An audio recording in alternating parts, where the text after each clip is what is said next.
Hey guys, what's up, what's up, what's up?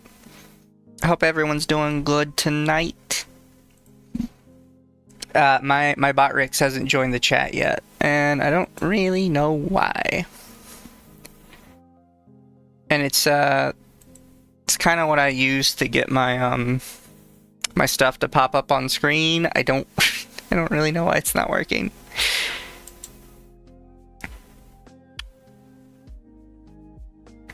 I'm gonna double check it.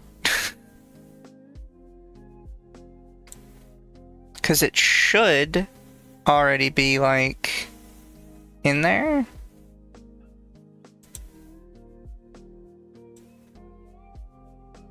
But it is just kind of well, no, there's Nerdy Text and Accountant. Why didn't Azahara's pop up? Maybe it just doesn't like me. That's a possibility. EP. We're all EP, aren't we? It is EP day, my friends. Howdy, howdy, Cole. I wouldn't say it's scuff. It's solid right now. It's just Botrix doesn't like me tonight, which is okay, I guess. One day I need to go through my streaming stuff and reset everything.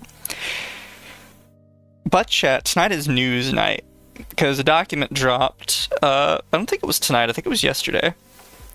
It was yesterday, it dropped on the 8th, about a VTuber manager. And for those of you who don't know, I don't like VTuber managers. I think they suck. And I think, if you're a VTuber, and you're just starting out, you don't need a manager. What you probably need, like, especially if you're spending money on it, right? If you're spending money on something, what you need to do is get yourself a, an editor. Take your money that you would spend on a manager, spend it on an editor. That's just better. That's if you have money. You don't like Tessa? No, I don't like Tessa. I don't like any VTuber manager. I think they all suck. A majority of them suck. And I think a lot of them don't provide a particularly useful service to anyone. They really just exist because some VTubers don't know how to do anything, honestly. So we have a big document. And I will admit, chat, from everything I've read in this document, half of it is, well, okay, the whole thing is the manager sucks, right? However, I have to admit that some of the talents are really stupid. Like, really, really stupid. So, I guess for VTubers that don't know, what you should and shouldn't do in regards to your accounts and giving people your account information and seeking like advertisers and stuff, this is the stream for you, because you should not do what a lot of these girls did. They made some very poor decisions. So I will just show you guys the start here. I think I have everything right. So this was the initial tweet I saw, which was from Plotty, who I don't know who they are. I say that like I know who they are. I don't know who they are. It says, "I'm tired of people I care about being hurt. I never want someone else to be in the position we were put in. I'll not be afraid of you anymore. This doc has the stories of 5 talents, screenshots, video recordings, etc. in relation to VTuber manager Shino Bazoo and at Flask_GG, which I guess is like a business or something he does. I'll have to pull that up in a second. This video shares my story, summed up with as much as I can for those who like me and who don't care for the reading. I just want people to know what he does and not have it happen to them. Protect yourself and protect your friends." This video, 15 minutes long. We're not watching this. If you guys want to go check out their story, I'll have to relink their tweet in the description, so I'll do that later. But not I'm not watching the 15-minute video. Instead, we're going to check out the document here. The document is the interesting bit. And just for clarity's sake, he retweeted this. This is the guy. Retweeted it. It says, "Give me some time to go through things here, and I will address them as I can." He posted this yesterday and has not responded yet. That's not to say he can't respond. Like, it's going to take time because it's a big document. But right now, we don't have his response outside of this. And I guess he owns flash.gg or something. Which I have no idea what this is about. Just followed by Iron Mouse and Kevin?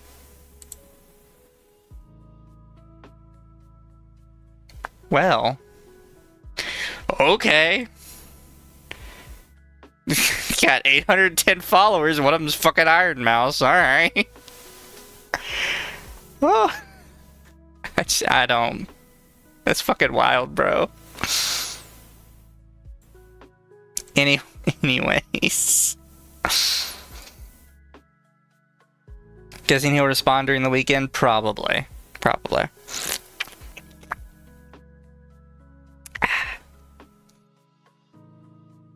So, here, where's my Google one? There we go, there's the Google document one.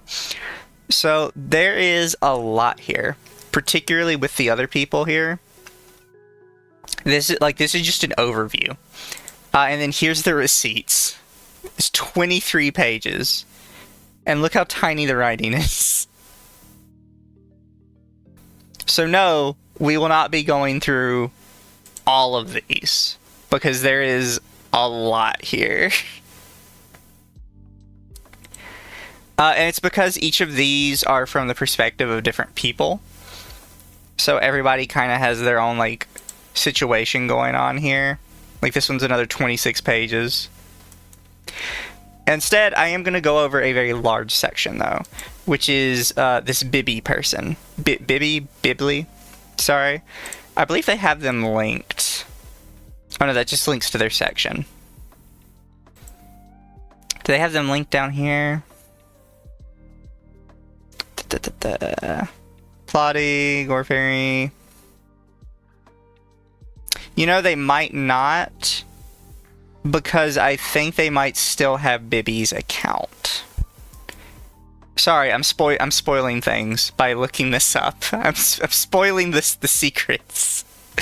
Sorry. Who dropped the ball? A lot of people, apparently. So here's our brief summary. This has been over the course of 9 months, it looks like. It says, I'm posting about my experiences working with Shino Bazu as he has gone on far too long, manipulating his talents, breaking contracts, and completely disregarding the means of what it is to be a manager in a professional setting. Prior to fall of 2024, my experiences with Shino were positive, and I began working with him as a personal assistant for a previous talent of his, and I enjoyed my time working with both of them.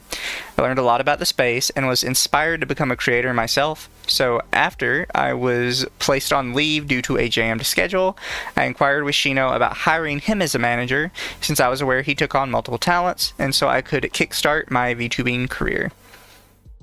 Again, I don't know why all of you people have a manager. A lot of you, I don't feel like you need it. And I don't think it helped many of you, but whatever.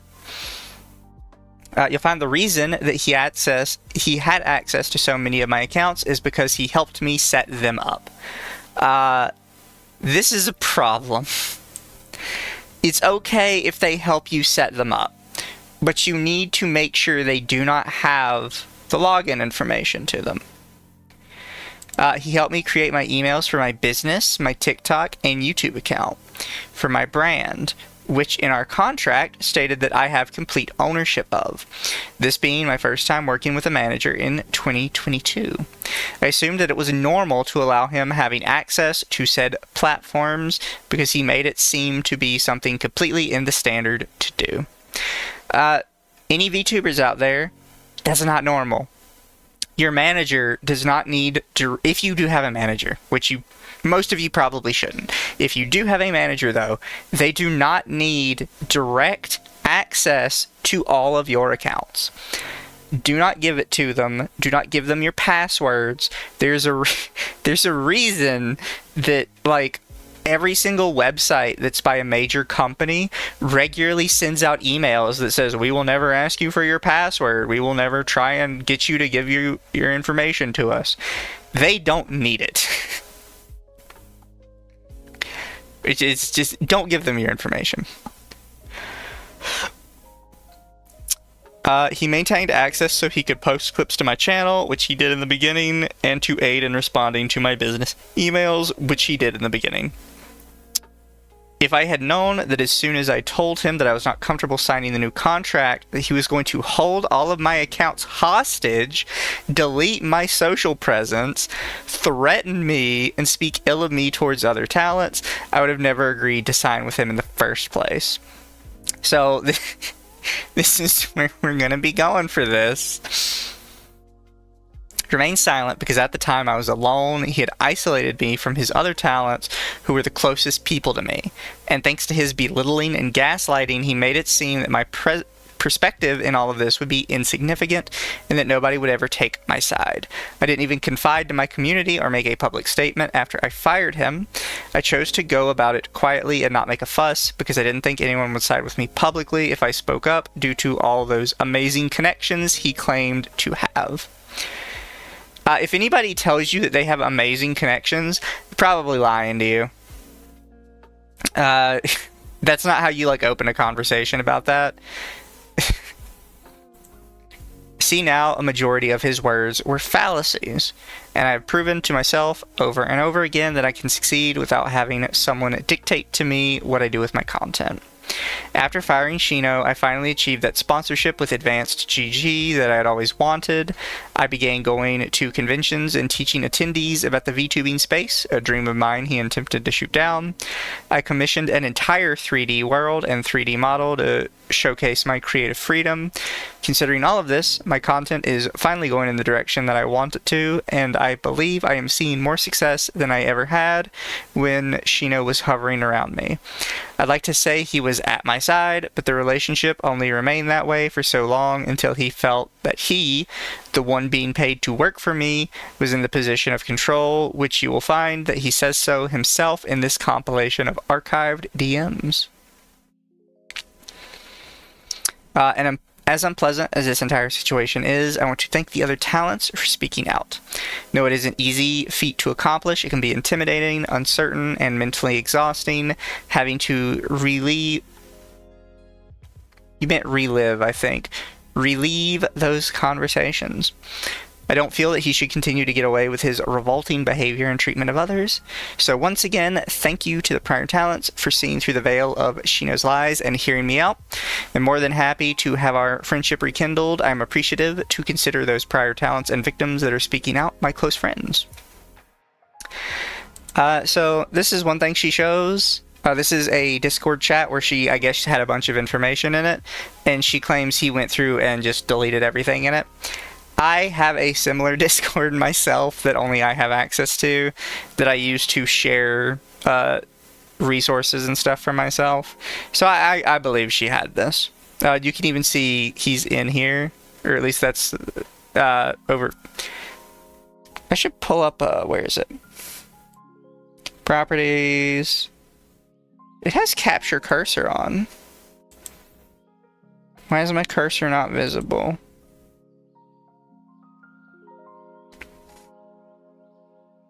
Am I dumb?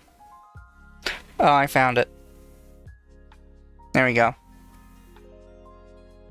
There it is, yeah. So you can see him right here in this chat.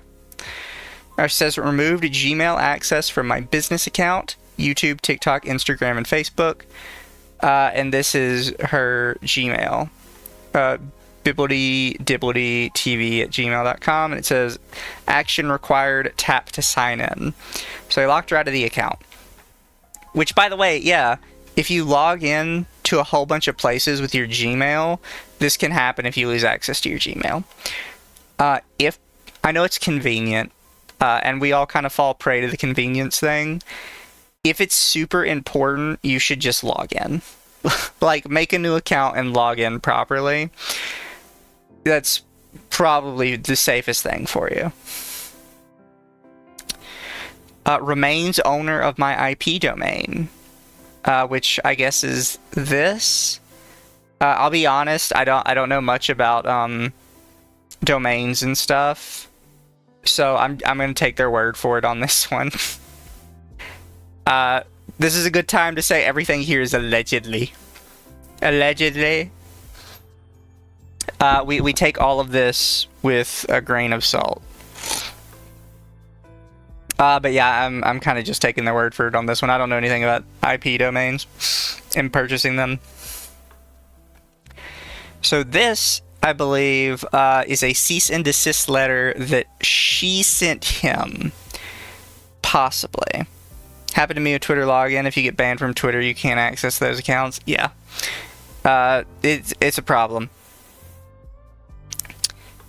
The Management Services Agreement explicitly states that the content and platforms created under the agreement were for blank benefit and ownership by denying blank access to accounts that are integral to her business operations, Gmail, YouTube, TikTok, her business email, website domain, and Facebook. You have unlawfully asserted control over intellectual property and business assets that rightfully belong to blank. This conduct constitutes misappropriation and theft of intellectual property, causing financial harm and obstructing her ability to perform her work as a content creator. First one is tortious interference with economic relations. I guess all of this information is like her stuff, I'm pretty sure, like her real name's not her VTuber name. Your actions in restricting access, I'm going to say Bibby. Your actions in restricting access to Bibby's business accounts have directly disrupted her ability to generate income and maintain relationships with her audience and sponsors. This interference has resulted in the loss of business opportunities, revenue, and professional standing. Such conduct, undertaken with the apparent intent to coerce payment, is a clear case of tortious interference with Bibby's economic relations.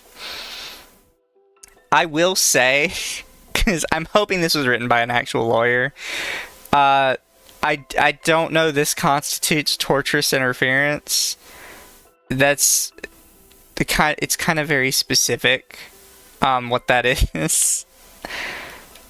I mean, it's possible, yeah, but that's kind of rough. I'm gonna let the lawyer just have that one, though. Because I'm assuming she had a lawyer do this. Also, important to mention, chat, because I guess some people don't realize this. A cease and desist is not necessarily a legal document. A cease and desist is a letter that people receive prior to a legal document. It's basically saying, we are accusing you of this stuff, and if you don't fix it, we will turn this into a legal issue and take you to court. A cease and desist by itself is technically worthless. It's just like a threat, basically a legal threat.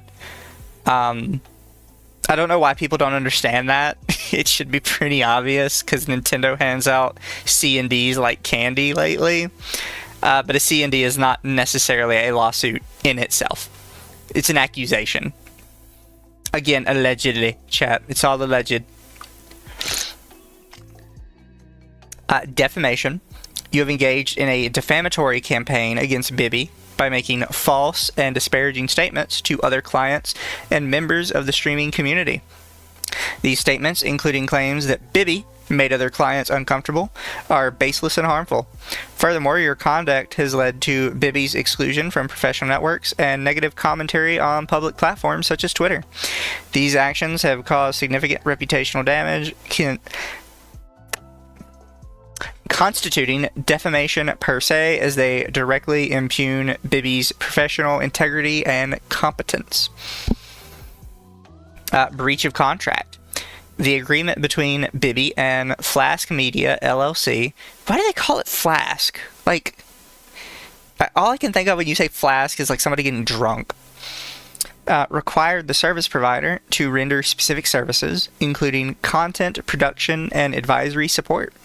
Despite Bibby making payments in September 2024, you failed to fulfill these obligations, including creating and uploading content and supporting sponsorship opportunities. This non-performance constitutes a material breach of the agreement. Intentional and negligent misrepresentation.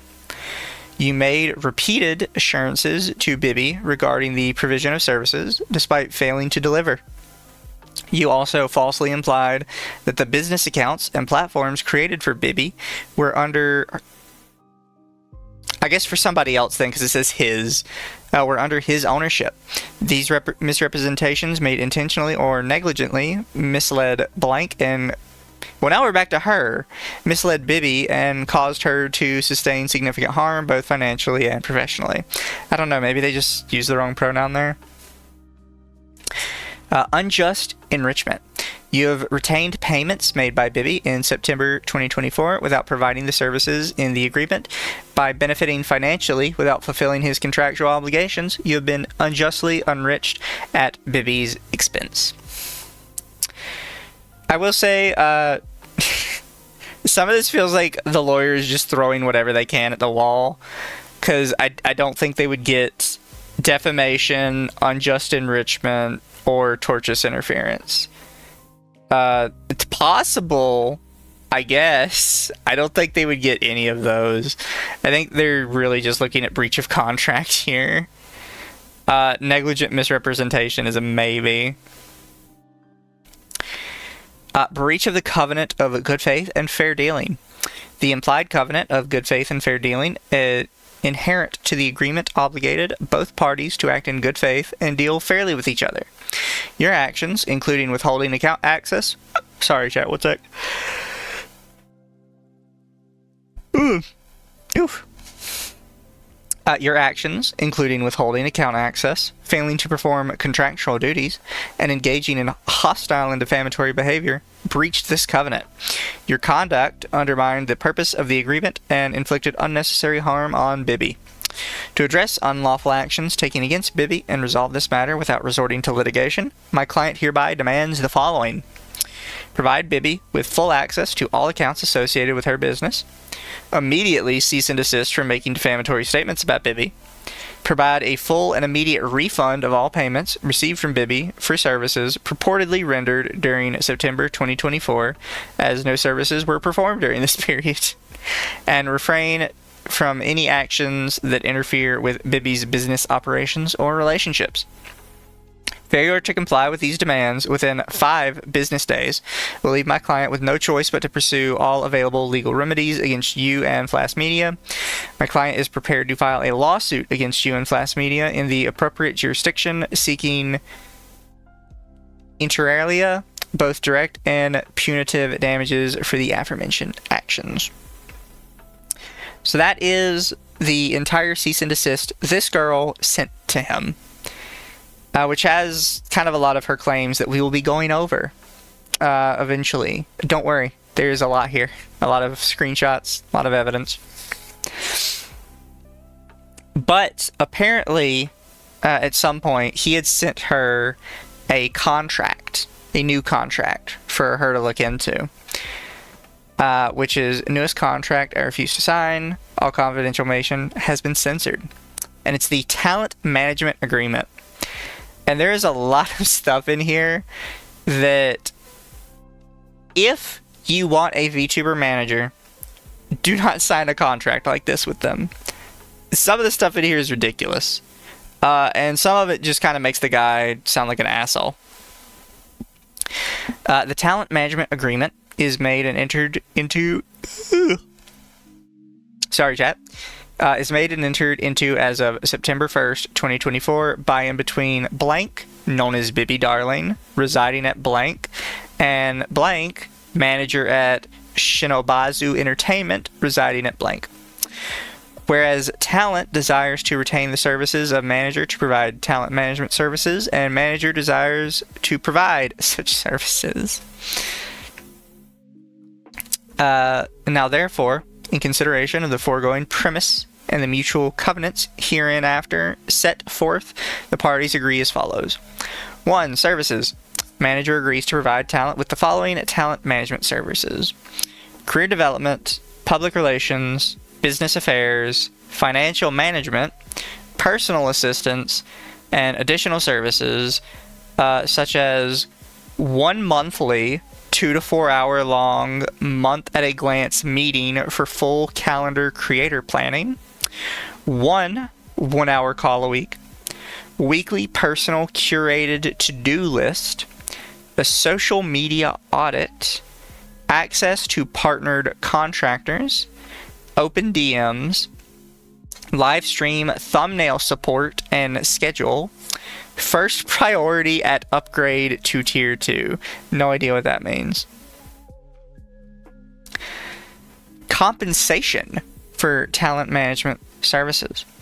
In consideration of the services provided hereunder, talent agrees to pay the manager a total of $3,000 or $500 a month, or 50% of talent's total revenue earned during the duration of management, paid by the 15th of each following month. For example, January is paid February 15th. Commission, 50% of all gross income earned by talent from all sources during the terms of this agreement, as defined by Section 3 below. Gross income includes, but is not limited to, the sources listed in Schedule B attached to this agreement. I am somewhat confused by commission. I'm wondering if this is a separate payment he receives, or if this is included in the 50% of talent's total revenue. But here are all the places where you will owe him money from for his commission. Live stream revenue from sites including Twitch, Kick, YouTube, Fansly, OnlyFans, other creator-based social media platforms, Streamlabs, or Stream Elements. Website memberships and fan funding, including Patreon, BibbyDarling.com, Throne.com, or other creator fan funding websites. It wouldn't work for Throne, by the way, because the point of Throne is to send people gifts, not to raise money. So if you're taking 50% of all money she makes on Throne, she's not actually getting any of the gifts. You're just doing like a cash payout every time, and she's not getting half of it. Video on demand ad revenue, including YouTube, Instagram, Rumble, Facebook, or other video on demand based social media websites. You also owe money from recording contracts, touring and live performances, endorsements and sponsorships, merchandise sales, personal appearances, film and television appearances, publishing and songwriting royalties, digital revenue, streaming, downloads, merchandise sales. So that's all the places. She can only order the 2-pack Bad Dragons and he keeps one. Yeah, no, having the Throne on here doesn't make any fucking sense. Anybody who knows what Throne is know that it doesn't make sense to put it on here at all. I do find it interesting, right? Because this guy was not managing, like, Niji Sanji Hollow Live level livers. He was managing, like, really small VTubers. So I don't know where the fuck he thinks he's getting film and television appearances and touring live performances. This shit's not happening. I feel like that's something you discuss it when it comes to it. Maybe he's just trying to cover all his bases. For me, that screams like somebody who's got very lofty goals for themselves, or they're very full of themselves. He's reading his contract with rage. No rage. I would do it with Ava, but apparently Ava's on vacation, which I hope she's having fun. So this is, I read this in chat with some people. This is one that is sus as hell. Expenses. Manager shall be reimbursed by talent for all reasonable travel, entertainment, and other business expenses incurred by manager in connection with the performance of this agreement. Manager shall submit to talent an itemized monthly expense report for all expenses. That is nonsense. I am paying you as a manager, and now you're requiring me to pay you for the things I'm paying you to do. You're just double dipping at that point. I'm already paying you. This is absolutely, that's dumb. If you see that in a contract, chat, just run. This is so heavily loaded on his side. It leans so heavy towards him. This agreement shall commence September 1st, 2024, and will continue to February 28th, 2025. Number 5, non-solicitation. Talent acknowledges that the manager has expended significant resources in recruiting, training, and retaining its employees and independent contractors. 8 quote-unquote agents. Talent will not either directly or indirectly, except through managers, solicit, hire, or contract with any of the manager's agents while the manager is undertaking the project, as well as for 1 year period following termination thereof, hereafter the non-solicitation term. In the event the talent desires to directly hire any of manager's agents during the non-solicitation term, client must first seek the manager's consent to speak with the manager's agent about the work opportunity and to directly hire the agent. In the event that the manager grants the talent the option to directly hire the manager's agent and the manager's agent accepts an offer of employment from or to work as an independent contractor for talent, the parties shall discuss issues related to the agent's transition to talent. The agent's start date will be mutually agreed upon by a talent and the manager in writing, provided the parties agree to the manager's transition terms. Talent shall pay manager a placement fee of no less than 20% of the salary and value of non-cash benefits. Insurance and pension benefits offered or paid, whichever is higher, to the agent during the first year of the manager's association with talent. Said consideration shall be paid prior to the manager's agent commencing work for talent. This guy is trying to double dip everywhere he can. Wait, these are VTubers? What business trips are these managers doing? Yeah, no, that was my other question. Because, like I said, he's not covering, like, a Hololive, Niji Sanji level VTubers. He's covering small accounts. So I don't know where he'd be traveling or what entertainment expenses he has. Like, you're doing this for small VTubers. This is nonsense. Limitation of liability. Notwithstanding anything to the contrary contained elsewhere herein, neither party shall be liable to the other for any consequences, special, incidental, indirect, or punitive damages of any kind of character, including, but not limited to, loss of use, loss of profit, loss of anticipated profit, loss of bargain, loss of revenue, or loss of product or production. However, arising under this contract or as a result of, relating to or in connection with the services and the party's performance of the obligations hereunder, and no such claim shall be made by any party against the other, regardless of whether such claim is based or claimed to be based on negligence, including sole, joint, active, passive, concurrent negligence, but excluding gross negligence. Thank God you excluded gross negligence. Crap, I got these.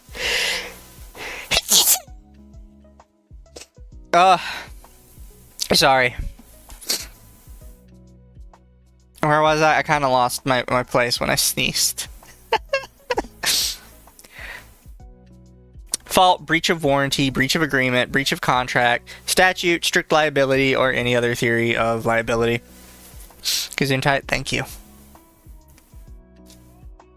So there's one more part in here that I thought was wild. Confidential information. Each party agrees to hold in confidence all confidential information of the other party, including but not limited to financial information, business plans, and personal information. Confidential information shall not be disclosed to any third party without prior written consent of the other party. Representation and warranties. Each party represents and warrants to the other party that has full power and authority to enter into this agreement and perform its obligations hereunder. Indemnification. Each party agrees to indemnify and hold harmless the other party from and against any and all losses, costs, damages, liabilities, and expenses, including reasonable attorney's fees arising out of or relating to any breach of agreement by such party. Governing law. The agreement shall be governed and construed in accordance with the laws of the state of Nevada. Apparently we're in Nevada. Or he's in Nevada, or his business is in Nevada, who knows. The agreement constitutes the entire agreement between the parties with respect to the subject matter hereafter and supersedes prior or contemporaneous communications, representations, or agreement, whether oral or written. The agreement may be amended only by writing signed by both parties. Severability. If any provisions of this agreement is held to be invalid or unenforceable, such provision shall be struck, and the remaining provisions shall remain in full effect. And then she has the original contract she signed, which I won't read the whole thing. I think I missed a part, though, that I wanted to cover. Did I miss it?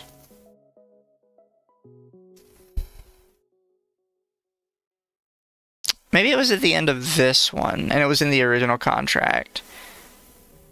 Which, if it was, she was dumb for signing it. Non-solicitation, termination.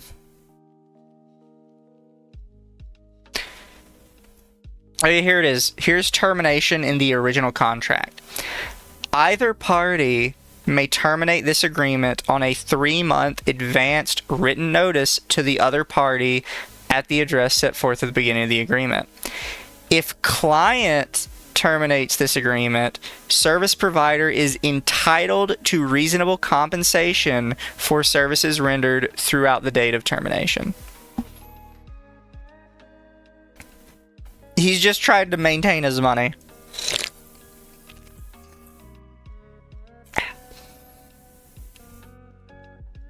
The only other thing we will touch on in here is this part, Section 5, because Section 5 is important. The completed project shall be deeded as work for hire. Client will be the sole owner of all rights in the completed project and will be responsible for securing a copyright to protect its interest against infringement. Service provider will store a copy of the project electronically in its program library for at least 1 year from completion of the service project. Service provider will have the right to show selected 3-minute excerpts from project for the limited purpose of inclusion in service provider's sampler of work provided to third parties. So this is the one she signed, right? This is like willingly signing a document that says you were going to get fucked. Yeah, this part when I saw it and I realized that the termination clause was in the original document, I was like, yeah, that's sus. Present day, 3/28/25, he took time to delete every message about 2 weeks since 8/24. So this is him talking, and then this is her with everything in. You can see that just like tons of context missing. Supposedly everything he had deleted it. Also, you can see down here that she's blocked now. So this includes the context page. So this was just context to everything else she's going to talk about, which is actually quite a lot. And you can see like some of them down here. So the first is tortious interference, which again, everything in here is wrong from his perspective. It was a wrong thing for him to do. I don't think it qualifies as tortious interference. I have to clarify that. And even then, allegedly, This is all allegedly. It's not guaranteed. So tortious interference is a legal claim that occurs when someone intentionally damages another person's business or contractual relationships. It is also known as intentional interference with contractual relationships. So this is very specific. And since this is somebody who you were in a contract with, this would much more likely be breach of contract, not tortious interference. I mean, it's supposedly the lawyer filed the cease and desist, so I assume they've gotten legal guidance on this. For me, this one in particular kind of feels like just throwing the darts at the board and hoping it sticks. I'm choosing to start with the end of the relationship to expose how toxic the communication became in a professional setting, which became personal. This will include holding the business accounts hostages, accusing her of withholding finances, and exhibiting torturous conduct. So she says, I believe I still need access to my YouTube channels, and she shows that segment from the contract we just read about ownership. He says, that's if paid. If you want access, we'll handle final payment and I'll send over access. But if you are going to ignore me and go play VR... She says, final payment when we weren't in a contract, ? He says, in contract or not. She says, I had my community meetup to attend. This is in context to she had a VR chat meetup planned with her community. So, I mean, I guess that might be something, if something like this is happening, you might want to cancel that. But that's just me. He says, well, I got time now if you want to talk. She says, you didn't do anything for me, so what was I paying for? He says, and we can settle it. She says, Shino, this is petty. Shino says, you used my designer. We met for meetings. I can DMCA all the work Polly did since that wasn't paid for. Just so we're clear, in the contract, it specifically says that she maintains all copyright over everything that was gotten over the course of the contract. You can't withhold it. You can sue her for payment, but you can't just withhold it like after it's already done. You're gonna get in a very messy legal situation.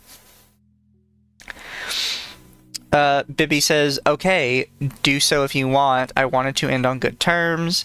Shino says, I'm not being petty. You are.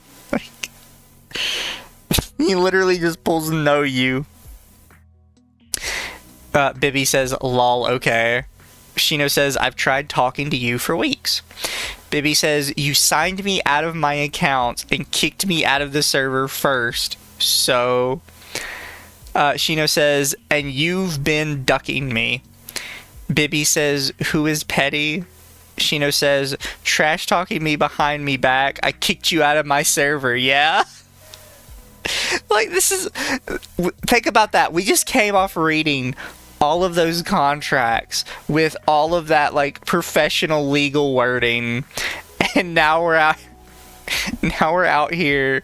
Can't even form complete sentences, just going, no you. This is great. This is what I live for.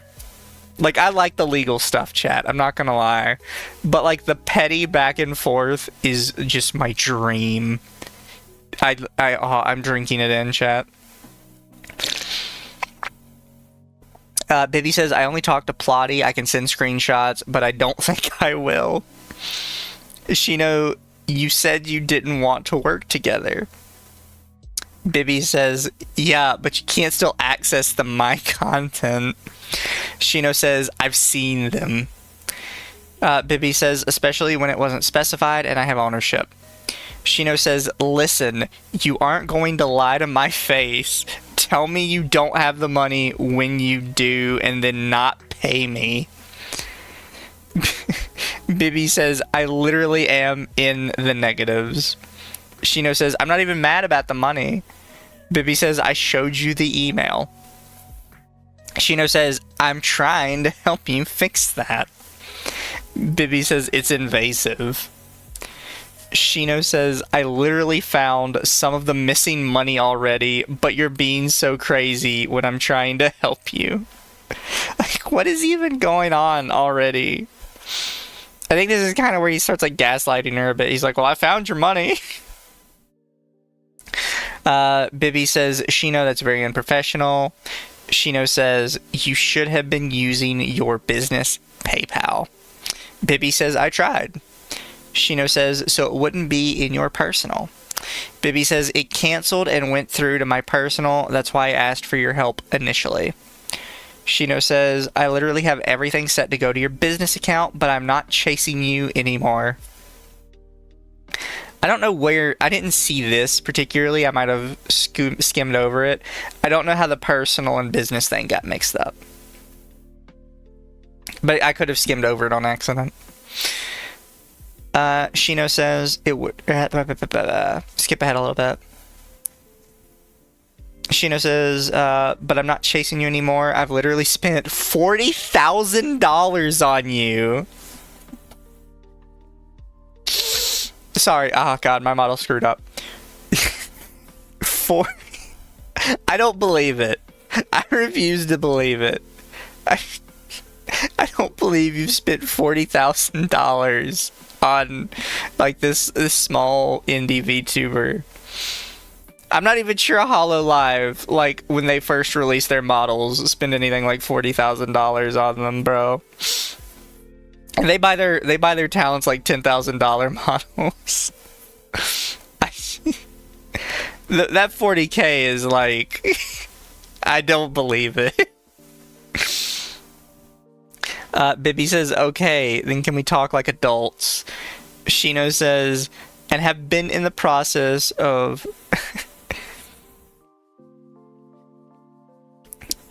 Mike, unsure what this is about. I know this. Nonsense managers, nonsense company, nonsense everywhere. Reputation of nonsense. Gets nothing taken anything seriously anymore. Love these tours of nonsense. Oh no, I love the tours of nonsense. It's so fun. Did he commission the model? I don't know, man. Even if he commissioned the model, like, some of the biggest companies like VShojo and HoloLive, I think, really only spend like 10 to 15K on theirs. And even then, they probably spend less on some of them, honestly. Missed that, thought it was the talent saying she paid that to the manager. No, the manager is claiming he spent $40,000 on her, which I don't believe. I do not buy that shit.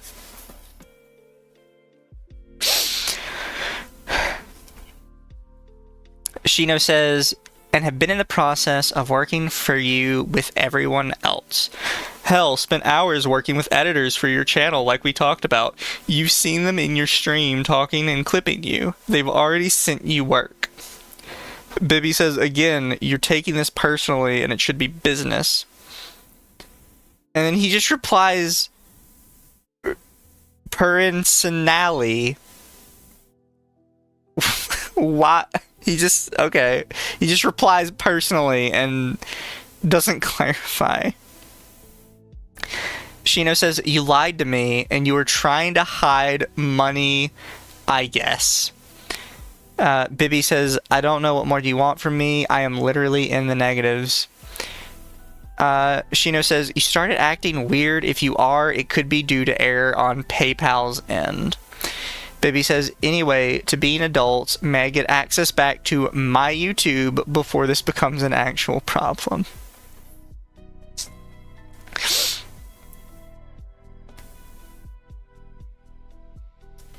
Where's this? Okay, this pops up a little bit, yeah. He says, is that a threat? Bibby says, you threatened me with a lawyer already. Shino says, I said, do you need me to ask them for legal request for an audit since you don't want to show me the PayPal? I said we could get in call and just review it, but you don't feel comfy showing it. You buying strippers or drugs with PayPal or something? What is this fucking dude?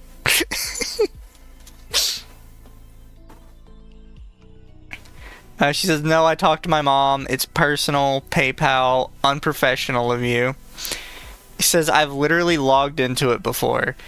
Yeah, so, by the way, he had access to her business PayPal. Never, ever. Like, if you want to give your manager access to, like, your YouTube or some shit, first off, don't do it. But second off, if you do it, I guess that's whatever. That's your dumb decision. Never, under any circumstances, give anyone access to any banking-related apps you have. That includes PayPal. PayPal constitutes banking. Never anyone access to any banking you have at all. Like, it was super dumb of her to let him have access to her business PayPal. Never any banking accounts. Ever. That is hyper stupid.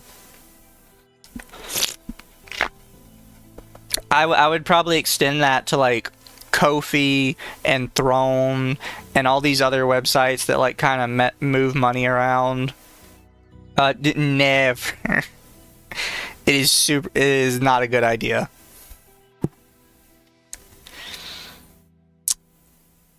He says, only if you keep all your business stuff out of it and you've been putting business stuff into it.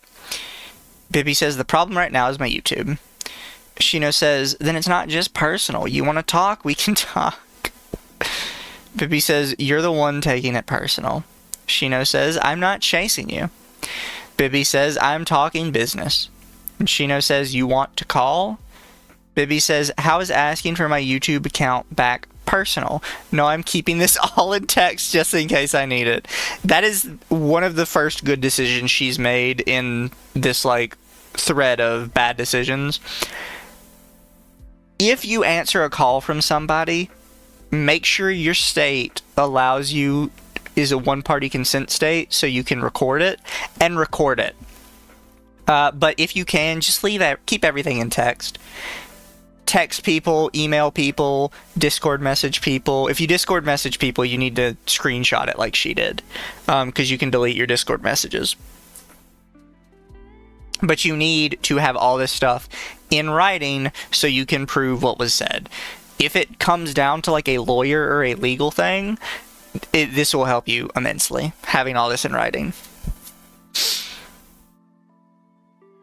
Ba-ba-ba-ba.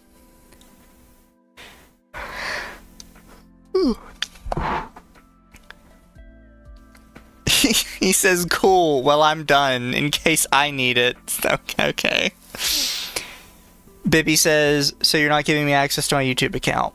Shino says, are you going to pay me the money you owe me? Bibby says, we weren't in contract and you did not provide clips. I am willing to pay for thumbnails, but that is all you provided me.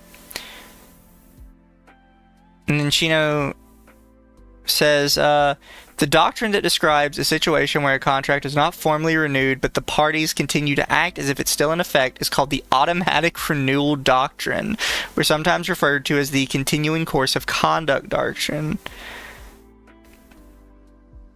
I think she cuts out part of it, but long story short, chat, this would not really apply here. This is more or less meant to protect, like, clients, not businesses. So, like, if you... let me think of a good example. If you were renting a house, and the, your lease ran out, but the rental office was still letting you live there, and they were still charging you rent every month and accepting your rent, this is not an excuse to say that you are forced to live there for an indefinite amount of time now. This is more or less to say they can't just suddenly kick you out one day because your lease ended 2 months ago, because they have been sending you bills and they have been taking your money for rent. This is meant more to protect the average person in case the business makes a mistake, not to protect the business so they can keep people eternally roped into contracts. That's not how that works. He says, you still scheduled and showed up to meetings, you still used my contractors, you still posted our clips. Bibby says, I didn't post any clips. It was on you to alert me that the contract was up. Also, that was not listed in the contract. Shino says, this is more legal precedent. We were working as if it was still in effect, and we're in talks about the signing, which you knew about, if you did not ask for a pause of services. I like to point out that in his contract, he mentions specific dates. You can't just perpetuate a contract forever when it had a specific start and end date. It doesn't really work. It's more for contracts that are like for like a month-to-month basis kind of thing, not a from X date to Y date thing. So I feel like he's just kind of pulling legal doctrine out of his ass. I don't think a judge would let it slide here. I'm just letting you know the legal one, but at last, if you're not paying professionally, we are done here for now. Bibby says, okay, I'm willing to pay for the thumbnails in your time, but not the clips, because I didn't get any during our contract up period, if that is what you were worried about. Shino says, the price isn't changing. I'm not sure what you think there. Bibby says, well then, wipe my account so I can use my brand. Shino says, also, Bibby says this first.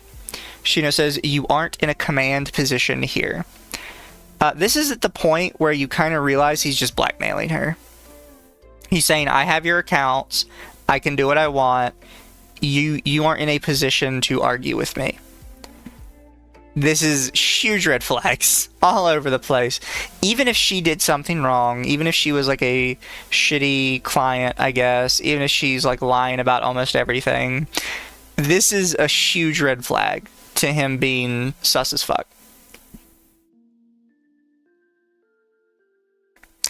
Bibby says, I was paying you. Wipe my account, please. Thank you. Shino says, if you're done being shady, I can actually explain the thing you seem to be messed up on, by the way. Bibby says, it's okay. Please wipe my account. Shino says, you sure? Bibby says, if you are going to refuse to give me the rights to my account, then I guess I will start over. Unfortunate because I wanted to keep a good relationship with you, but this has gone way out of proportion. Shino says, let's call for 2 seconds. Just want to show you one thing. Bibby says, I'm not accepting calls. Shino says, even if it gets your $1,000 that you were missing that you couldn't find. Bibby says, I wasn't missing it. I paid for a $1,000 commission. Shino says, because I did find it. Yeah. At this point, I think he's just lying to get her into a call. I can't see any other reason he would act like this unless he's trying to lure her into a call for some reason. Which I don't know why he wants to do it, unless he thinks maybe, like, if he speaks to her, he can manipulate her better into doing what he wants. I don't see the point. This is a behavior I see with a lot of people before in the past. It doesn't work very well.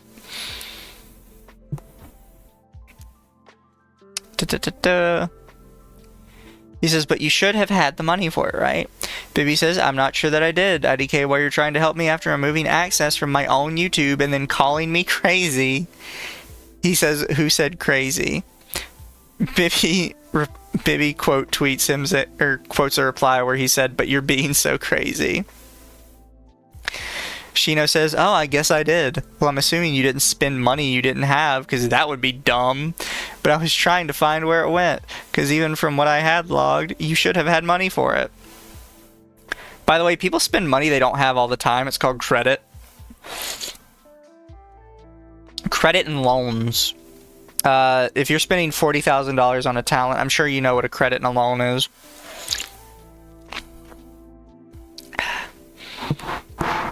Bibby says, I attempted to pay for it on a card. I didn't have enough for it. Then flooded over to my personal as a backup, and I didn't have the money. But this is about my YouTube. I have no idea what she tried to spend $1,000 on a commission for. That sounds like a bad idea. I'm not here to judge, necessarily, but $1,000 on a commission is steep, bro. If I spend $100 on a commission, I feel like I'm getting gypped, even though I'm not. Shino says, I wanted to see the PayPal to see if it was a chargeback. Shino says, PayPal will not do an amount that high. I'm not sure about that. I'm pretty sure you could spend 1,000 from a PayPal before. Also, I think he's missing the fact that it didn't go through. Bibby says, if that were the case, I would hope you know I wouldn't intentionally hide money from you. I really enjoyed working with you as a person and as a friend. Shino says, I didn't think so. The bill was 1,400. Also, hi, Fullen. We're talking about this Shino guy being crazy and why you should never have a manager as a VTuber. Bibby says, so my YouTube. She's really just trying to get her YouTube back and he's just refusing to address it. Shino says, you were drafted over $1,065. Bibby says, that was after I paid some off. Would you like to see the initial email if that matters? Shino says, you know, I'd assume if someone told me they found $1,000 of my money, they would want to know where it was and be excited. Sure. He is such an ass. You know where I stand on financials. My priority is community. The money is nice, sure, but my world doesn't revolve around it. Shino says, Biddy, I've been busting my ass off for you and trying to help you get out of your own way for months. Bibby says, can I just have access to my YouTube? Shino says, when I'm paid, sure. Bibby says, okay. Shino says, you need me to send you a current invoice for this month and then ping last month's? Bibby says, no, that's fine. You can wipe my account if you wish. Shino says, I'm sorry, which do you want? Bibby says, I prefer to gain access to my YouTube because you didn't do anything but provide thumbnails for me during our contract time. However, I am willing to pay you off for the thumbnails and your time in said meetings. I will not pay you for services not provided. Shino says, so I didn't meet with clippers and train them this month? Yes or no? What are you talking about, training clippers? You hired a clipper. Bibby Darling says, this month out of 2 to 3 months out of the contract? Sure. Says, I didn't meet with you for all of the last 2 to 3 months. Bibby says, I said I'm willing to pay for your time for the meetings and thumbnails. Shino says, you can't afford my full rate of time. What an ass. What do you... if she can't afford it, why are you asking for the money? Shino says, that's not here nor there. That's why I do the percent, so you can grow into it. But that's neither here nor there, but we did meet. Bibby Darling says, I'm willing to pay for your time. I'm willing to pay for your time for the meetings and what you actually provided. Shino says, so you did use my contractor. You did use my consulting. Bibby Darling says, yes, I am stating that. 2 things. Shino says, and you did use my management. I've talked to sponsors. Bibby says, you avoided talking to sponsors. Shino says, I have talked to conventions. Bibby Darling says, I got myself into AF.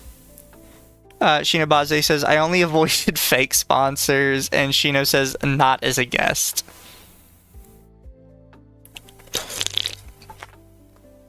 Dude making stuff up to overcharge the talents, and the talents are too dumb to realize they're getting scammed. 100%, you can already see it here. He's like, I've talked to sponsors, but I avoided the fake ones. And then he's like, I've talked to conventions. I got you in, even though she's saying she did it herself. Bibby says, so Araculture and Advanced GG are fake. Can we get to the point, please? I'll either pay you for what you actually did, or we can just do what you said and be done.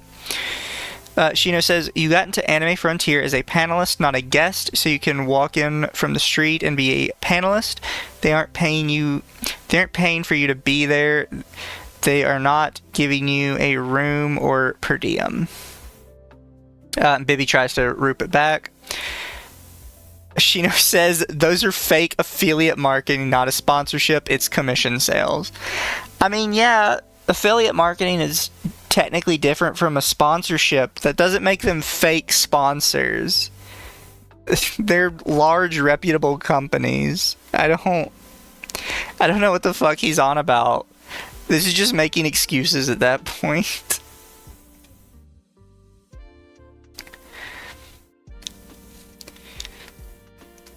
Bibby says if we weren't in contract, it's tort. Shino says, what month is the 1/3? Bibby Darling says, invalid, it's tort. Shino says that I didn't do work. Tell me, tort, question mark.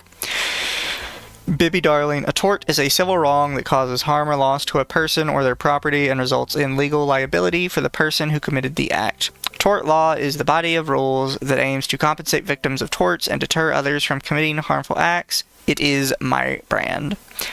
Again, like, look, hun, I agree with you. You probably need to consult an actual lawyer and not just say words.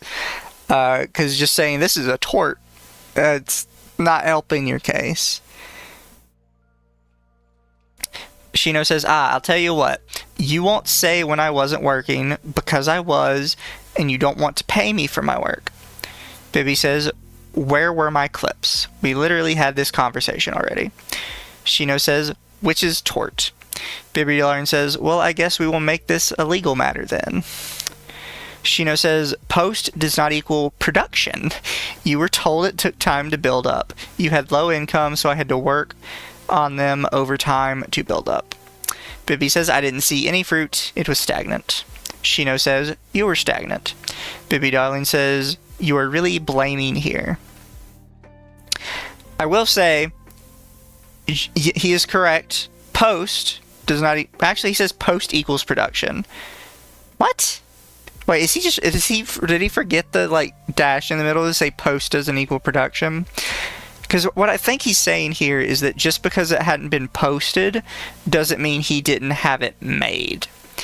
However, if you are not sending it to your talent to show that it is being made, it basically doesn't exist. Because there's no way for them to know it's real. They haven't seen any work from you. You need to provide, like, evidence of work, basically. So he's just kind of, like, all up on his own ass here. Shino says, we were traveling while the contractors were working. Bibby says, I'm going to get legal involved, thank you. And Shino says, okay, we done here then? And then blocked her. She says, I started with the end of the relationship because it is what I believe to be the most hostile interaction I had with him.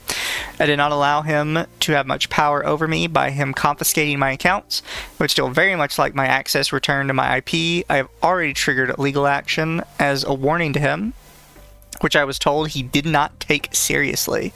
Now with the proper support that I have, I am ready to fully press charges if what is mine is not returned promptly. With that, I guess she is actually going through with, like, legal stuff, which I will maybe try and keep an eye on that. I did not know about that part. I might have just skimmed over it earlier.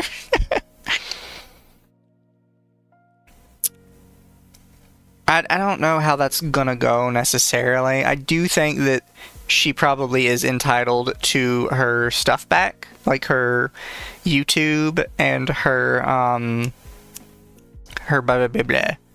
like, her Gmail, her other platforms. Based on what I saw in the contract, he's probably required to give that back to her, whether whether she pays him or not. Oh wait, sorry, was it a raid? It didn't boop me or anything.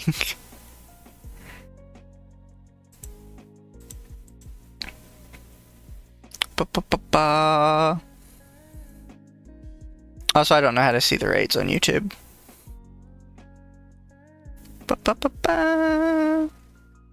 Also, hi, Ichika. Oh, hi, Amalgamate. What's that? What's life like tonight, Amalgamate? Would you like to join me in chat?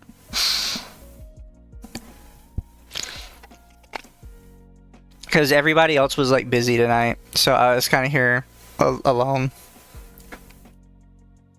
Your looking voice is so cute, thank you.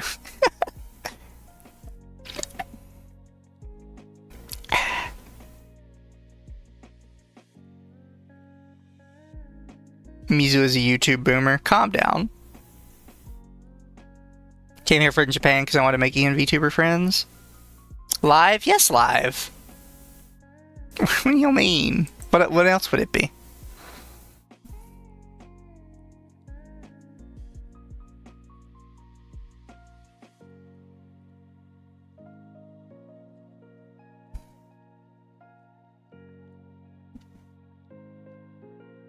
This is so dumb, but the dude is trash. Oh, the dude is like hyper trash. He's not a good person.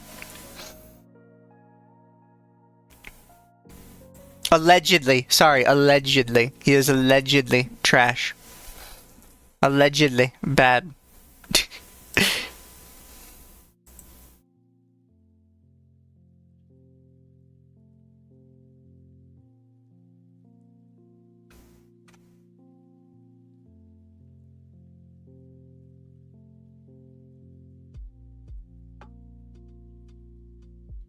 I have to remember my allegedlys. But we have plenty of other stuff going on. I was a bit skeptical of him back in December 2024 when he posted something which seemed like a potential scam. I actually have seen him before. I don't know really anything about him.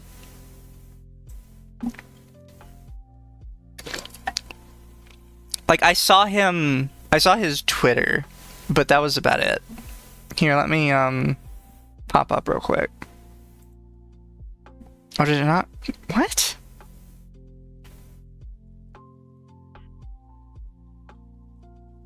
Do I have two different ones of these set up?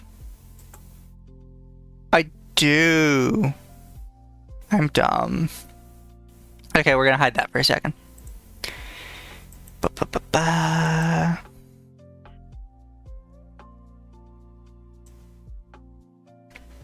Like, they're overall a pretty small account. I don't really know what their whole deal is. I was almost convinced they had replied to me at some point, but I searched for it and I couldn't find it. So I'm going to just file that under I'm being schizo, which is a genuine possibility. So this one is titled Incommunicative. She says, in the working dynamic that we shared, there was a double standard in communication. I was expected to over-communicate, with no response or input to important subjects for weeks. He would become irritated if I did things without his knowledge, made plans, projects, signed up for any events, or did anything without running it by him first, especially if it involved sponsorship opportunities. This portion also delves into him hiring two of my mods, one as a clipper and one as a paid mod, and not paying one until months later, and then not paying the mod at all. He also owes my community members prizes he offered to pay for and never followed up with. Yapping drama? Oh, we're always yapping drama. Got a whole new document. Here, can I like full screen it real quick?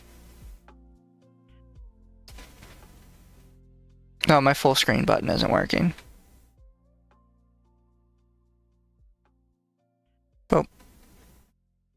Oh, you can't see the side. I didn't full screen enough. Oh well. We'll keep on documents. Possibly the same tweet where he said he would make a contest and pick a VTuber and then invest on them like 20k to boost them. That sounds sketchy. I think I remember that. So she sends him a message, says, will this be Twitch friendly or no? I don't know what that is. Probably not safe for work artwork or something if she scribbled it out. And he just says, and sends her a link to his VTuber coaching thing. Is he trying to sell his talents on like more stuff?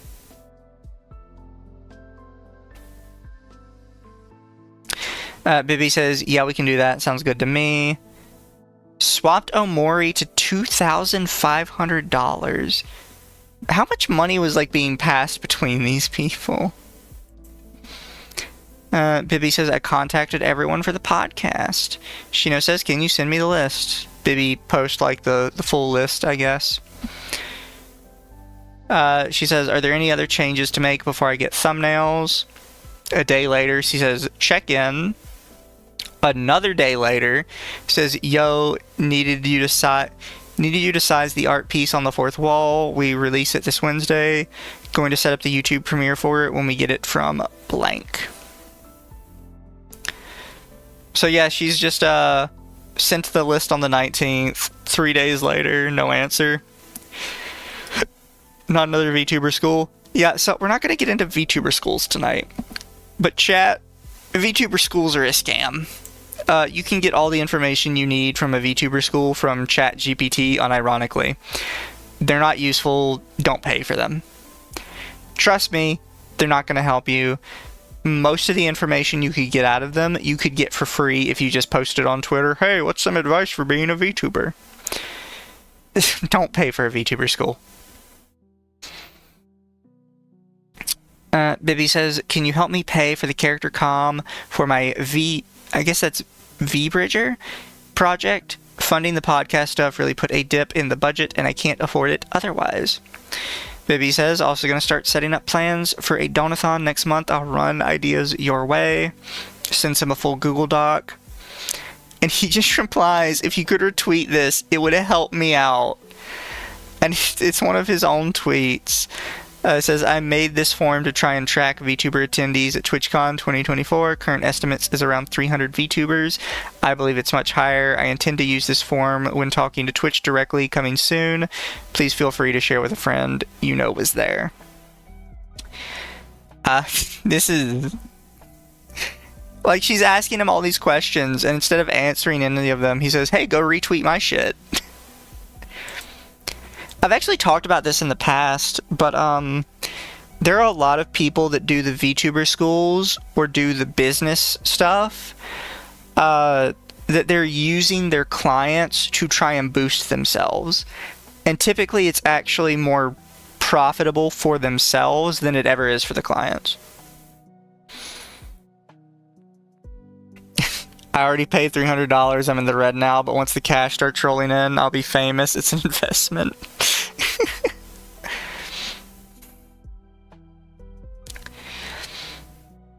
Bibby says, bumping this, and it's a advanced.gg thing. They sold out of one of their Halloween flavors, and I don't want to miss this one. This is what I'm going to do for on This Comes From Inside. I'm going to go ahead and get the DistroKid stuff prepped so I don't have to worry about releasing it to Spotify after. I'm setting the premiere to October 23rd. Is this the same day? No, this was the 7th. This was like 3 days before it, the 4th. So I guess this is a different issue entirely. Says, it's due today. Bibby says, okay, all credit card payments taken care of. I want to get this too. But IDK if they'll do that for free. Bibby continues, I'm logging into the email on my PC because I haven't yet. I'm about to reply to the original song composer. I guess this is her tweet. They stopped by stream today. I think I'll need a graphic to use for my podcast. I'm going to call it Pause It, thinking of a logo of a paw with a cutout pause sign in the middle. Going to research interview podcast streamers for the month. And then he links somebody called Lex Friedman. Here, I want to double check. Lex Friedman, an American computer scientist. He has a podcast? He's a 5 million sub YouTuber. And the very first video is Jeffrey Epstein, Ukraine, and anti-Semitic conspiracies. So, probably not who you'd want to suggest for a VTuber trying to talk about podcasts. Everything in here looks like it's highly, highly political.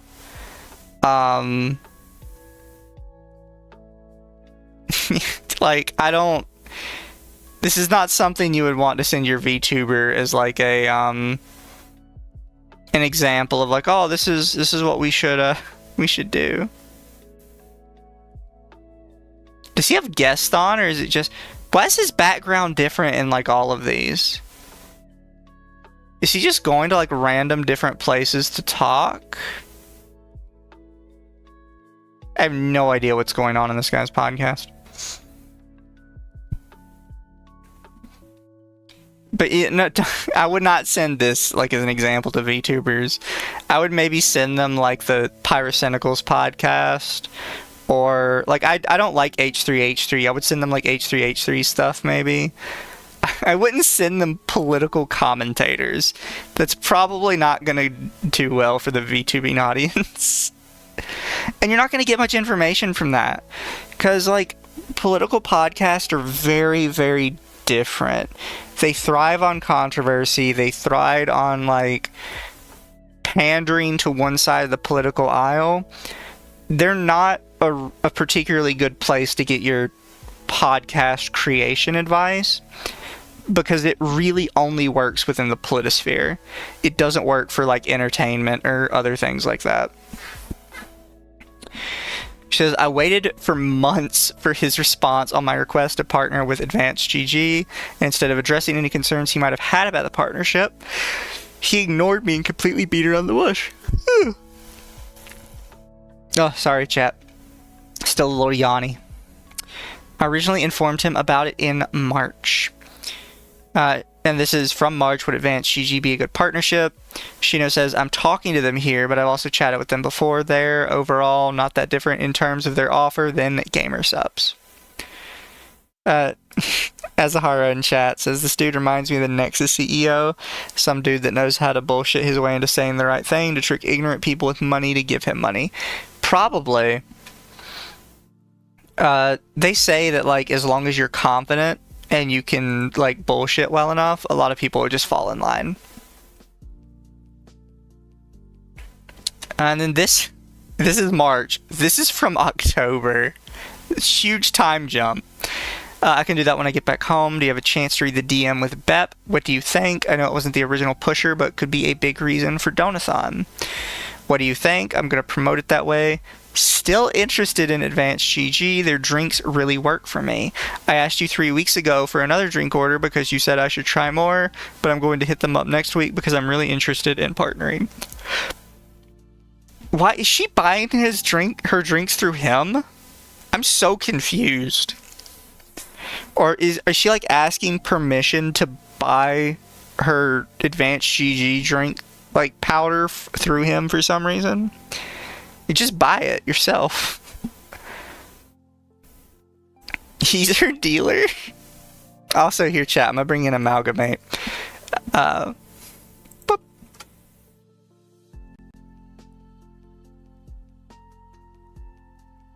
Is this it?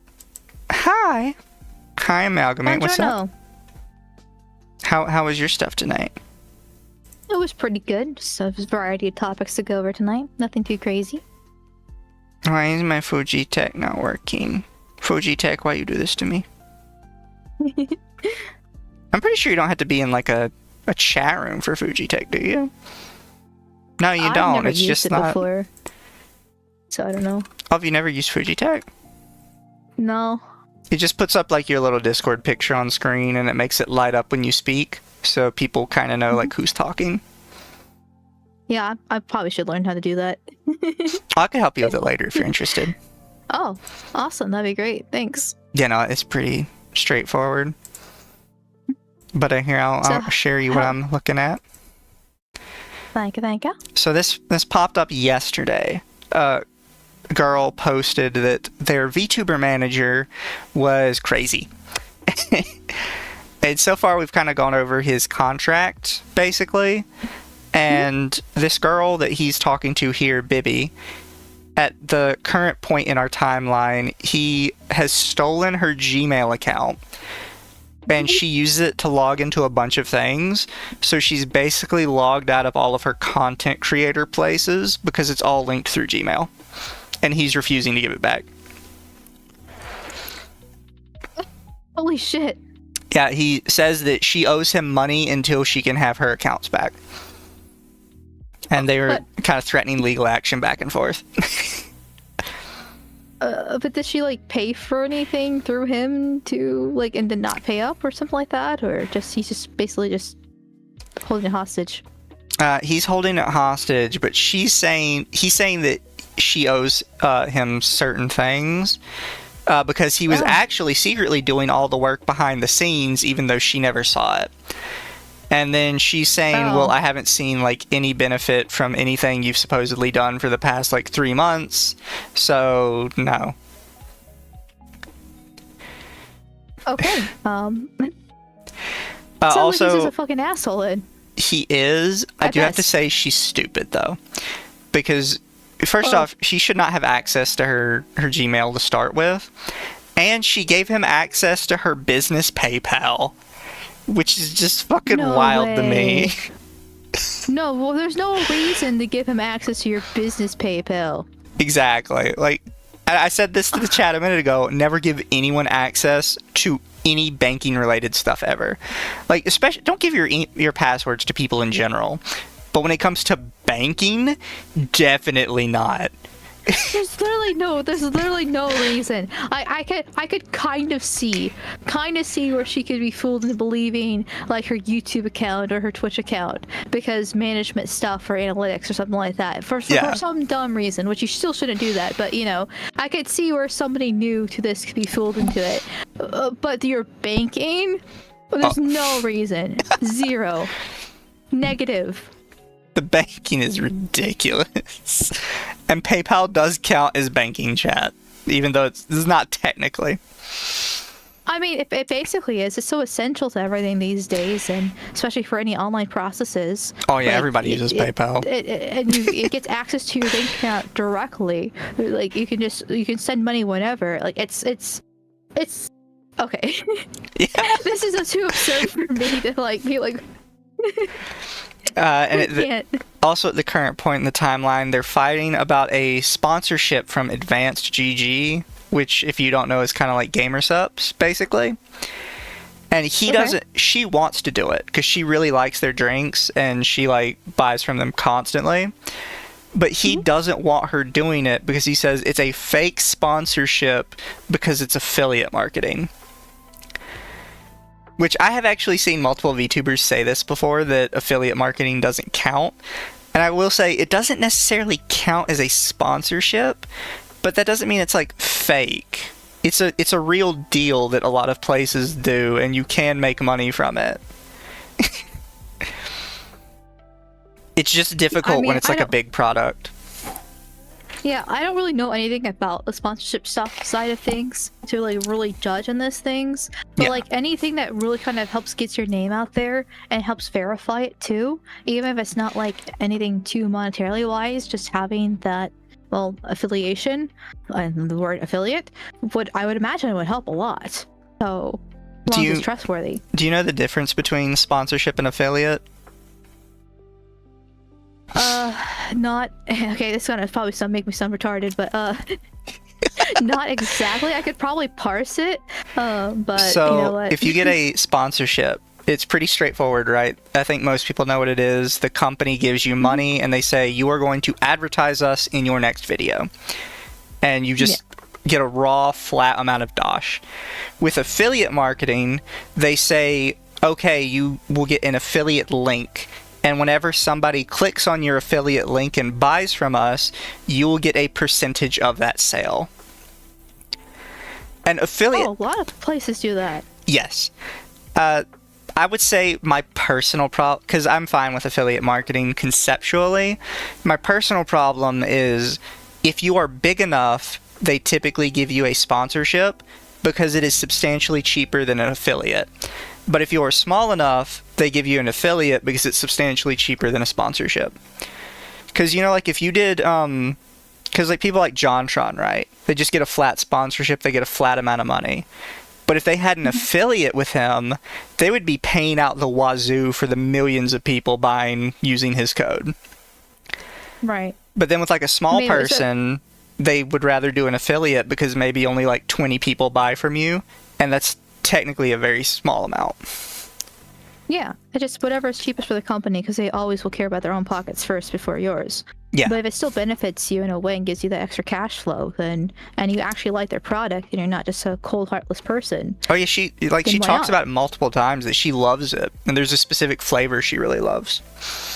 Also, most of the time with affiliate marketing, you can just get a rebate on your stuff because you're allowed to use your own affiliate code on your own purchases. Like, a lot of them are pretty open about that you can use your own affiliate code on your own purchases. So it's sort of like just a flat discount, I guess. Mm-hmm. I used to do that with Poggers. Poggers was the only drink place that made drink mixes that had melatonin in it.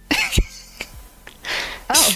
I was the opposite of everyone else. I didn't want caffeine in my drink mix. I wanted melatonin so I would sleep better. I mean, I'm surprised that actually hasn't taken off then, because I feel like that'd be a good marketing idea. I think it's because everywhere you look, people talk about the dangers of like prolonged use of melatonin. But I use it all the time. I've never seen an issue.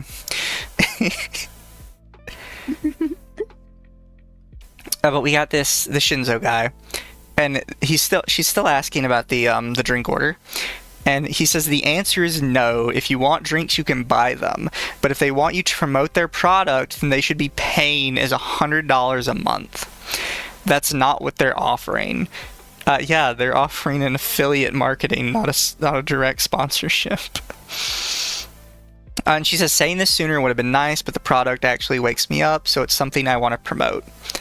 So this is something I mentioned to you, but the space in between time of her asking to do advanced GG and him saying he's looking into it, and this most recent message is March to October. He has taken that long to get back to her on this issue.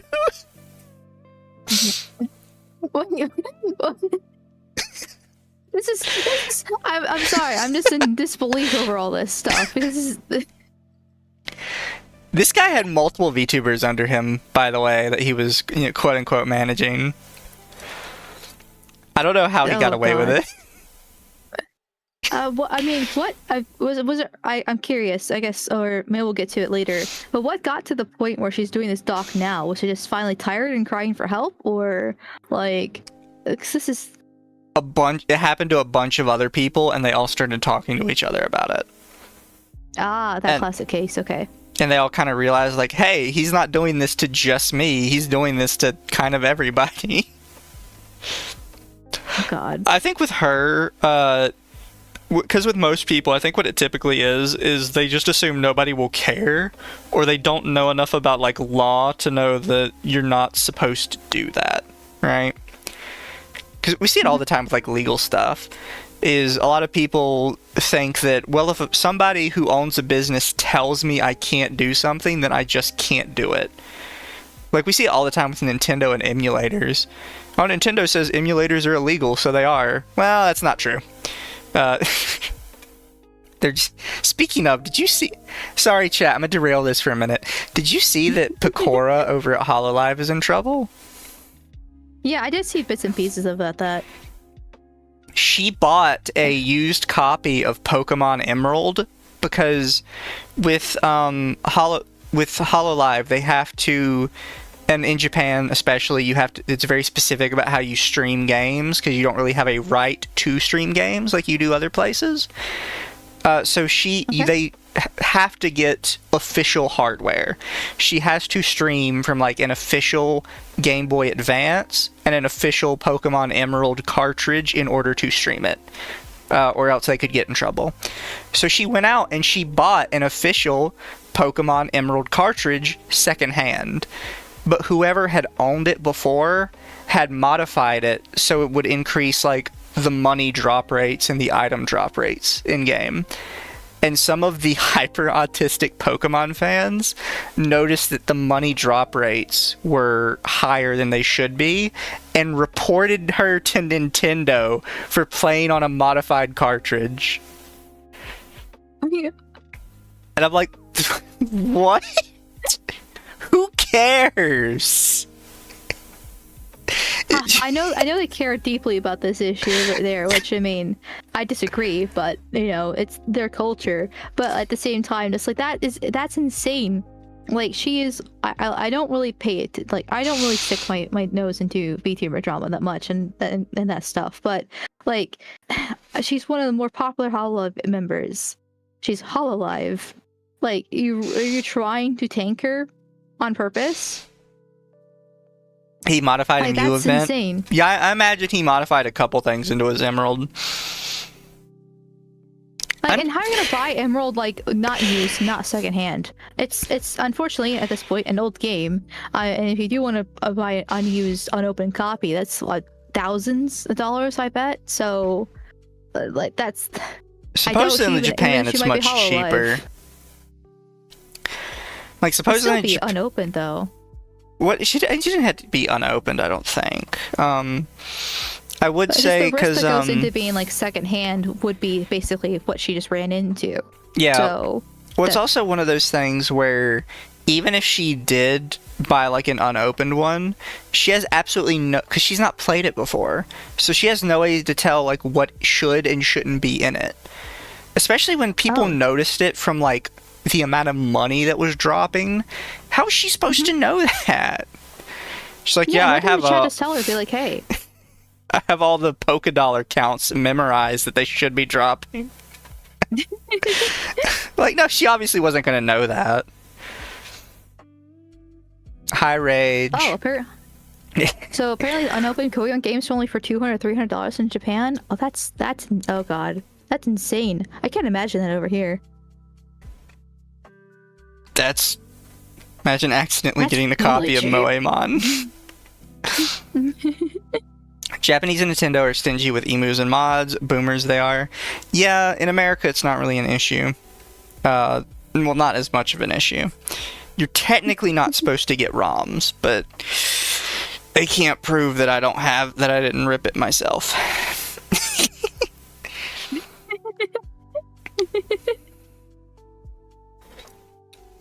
This is about you raging, Paul. Yeah, we should never oh, never mind. But yeah, we'll continue with this guy. Mizu leaked your 90-10 split of revenue. Oh, so this guy does a 50-50 split with his talents. It's a 50-50 split from all forms of revenue or $500 a month. $500 a month? Are these girls small? Yes. What? How do you? I don't know where he's expecting the money to come from. Exactly. And isn't 50-50 way too much too? I don't know any of this stuff because I'm it's hugely bad. That stuff. Like that, like isn't it like what 10% maybe? I'm spitballing numbers. Like it's not supposed to be that crazy. 10 to 30. With 30 being 30 is already considered like you are greedy as fuck. Like 30 is probably the highest I've seen, but that's already kind of considered like, yeah, you're fucking greedy. You shouldn't be doing this. His is 50% of all money they make. And one of the places he included from like, because he individually listed places where they make money, one of them was Throne. And I was like, Throne is a gifting platform. How do you like 50-50 it? What does that mean? Well, I've seen there was like I don't know, when I was first getting into VTubing stuff, there was a girl had some PayPal problems because PayPal sucks. Yeah. And she was doing like in Throne apparently you can actually gift money too. That's when I learned that. So I guess if they actually have a gifting for money, that could work. And if they just have to PayPal it, or I guess since he has access to their PayPal accounts, just take it out of their account then. Yeah. Like, I don't know. Like I feel like if you just take, I don't know, maybe I'm biased because like I did so much research going into this myself to try to figure out as much as possible when it comes to what I need to do. But like before you get a manager, wouldn't you want to research what a manager should do, what the expectations are for you, the manager, everything like that? Like there is like just to better protect yourself so you don't get abused when somebody has this much power over you. Like this is. I found a lot of people are very dumb and they just kind of trust the first person they meet. Which I've complained about in the past, covering drama, is a lot of times with drama, the very first person to speak is automatically the one in the right, unless like there's some super damning information that comes out after. People just kind of blindly go along with it. Yeah, I think it's just the basically I forget what the actual term for it, but basically the first come first served bias of some sorts. With it, which sucks, but at the same time, like I don't know, There's so many things you could do to help prevent this from happening, and this ain't it. Yeah. He says, if it works, then buy it. I asked you what you wanted because I was setting up a group order with a few others to get some for you guys. But just liking it and them offering you literally 10 cents on the dollar isn't a good enough of a deal. I like Red Bull and drink one every day, but I only promote them when they pay me what I'm worth. She says, let's ask instead of avoiding it. He replies, hey, just wanted to circle back on our chat about a possible partnership. We're definitely still interested in working with you guys. To keep things running smoothly on our end, we usually have a minimum monthly engagement of around $500 for these activations. I know you mentioned that's not typically how you do things, but it helps us ensure we're delivering top-notch work for all our partners. That said, Bibbly really loves your stuff, and we're super keen to make this happen. We're totally open to chatting about the details and figuring out a rate that works for both of us. To get the ball rolling, we need to set a minimum guaranteed payment each month, paid up front. This just helps make sure we're both on the same page and committed to making the partnership a success. Let me know what you think, and we can go from there. That's what the message is going to look like. You cool with that? And she says, yep, that's great. Looks great. Thank you. Just so you know, Bibbly, don't talk to a sponsor like that. Like, there's room to, like, to, you know, what do you call it, to negotiate. But when you're going through, like, a small affiliate marketing to, yeah, you're going to owe me $500 a month up front at the start of the month, every month, no matter what happens. Yeah, that shit's not going to fly. Oh, Lord. It's like he almost doesn't want them to get or want her specifically to get these partnerships. Oh, he definitely doesn't want her to get this one. I mean, I don't see why. If he can get somehow get the revenue source, even if it's not a lot in his eyes, which is probably a lie. Like, why wouldn't you want your talent to get more money? Because then you can also get more money in your pocket since you're already scamming her in the first place. This is a link to Aura Culture, which I believe is like a it's another one of those, like, merchandise sites, I think.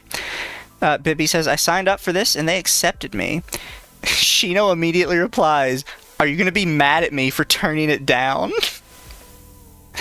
I'm already in the process of setting up our own deal with them that's not the shit one.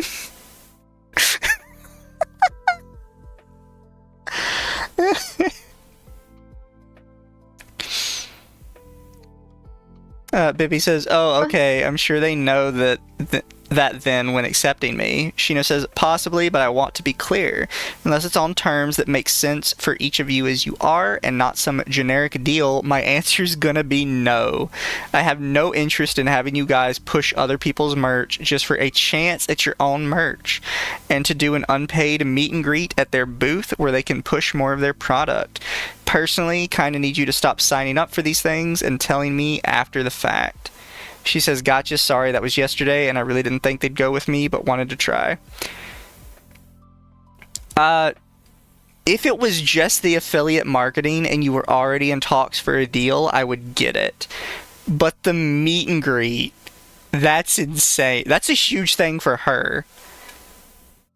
Like, having a meet and greet at a major company's, like, booth. Oh, it's an unpaid meet and greet. I don't care. That's advertisement for me. Trust me, they are not getting much advertisement from me showing up at their booth. I'm getting more advertisement from them than anything showing up at an event like that. I don't have words for this kind of stuff. I just wish these girls would actually use their brain cells, like, and just, if they have any, and just realize what's happening. Just look at the world and how it works, and just observe and realize this is not it. She says, I ended up contacting Our Culture myself, inquiring about his conversation, and their manager said they did not recall it at all. I'm assuming no action was taken to proceed with any sort of sponsorship. Me does not care to be paid for meet and greet noted. Honestly, I don't. If a company wants me to, like, do a meet and greet at their booth at, like, Anime Expo, yeah, sure, fuck it, I'm going. I don't care. It's free exposure, so might as well. Pay me an exposure in that case. I'm fine with that. That's just fun to do, and it kind of gets like your identity out there a little bit. Then again, Rage and Bull's probably just trying to screw you over. Evil, filthy managers, after all. I'll never get a manager, especially one like a Jewish one like him. Tisk tisk tisk tisk. Amalgamate trying to get me in trouble.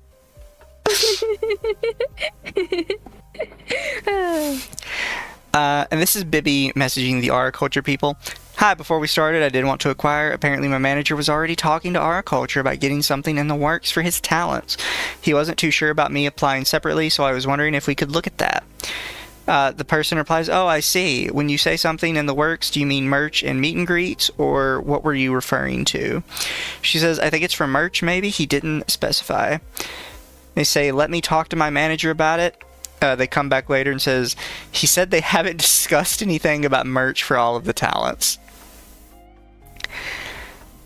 He continued to work, parentheses, not do anything, with me for 2.5 months after the contract ended, without my knowledge of the conclusion, then demanded pay for the 2 months where they did not provide clip services nor meetings.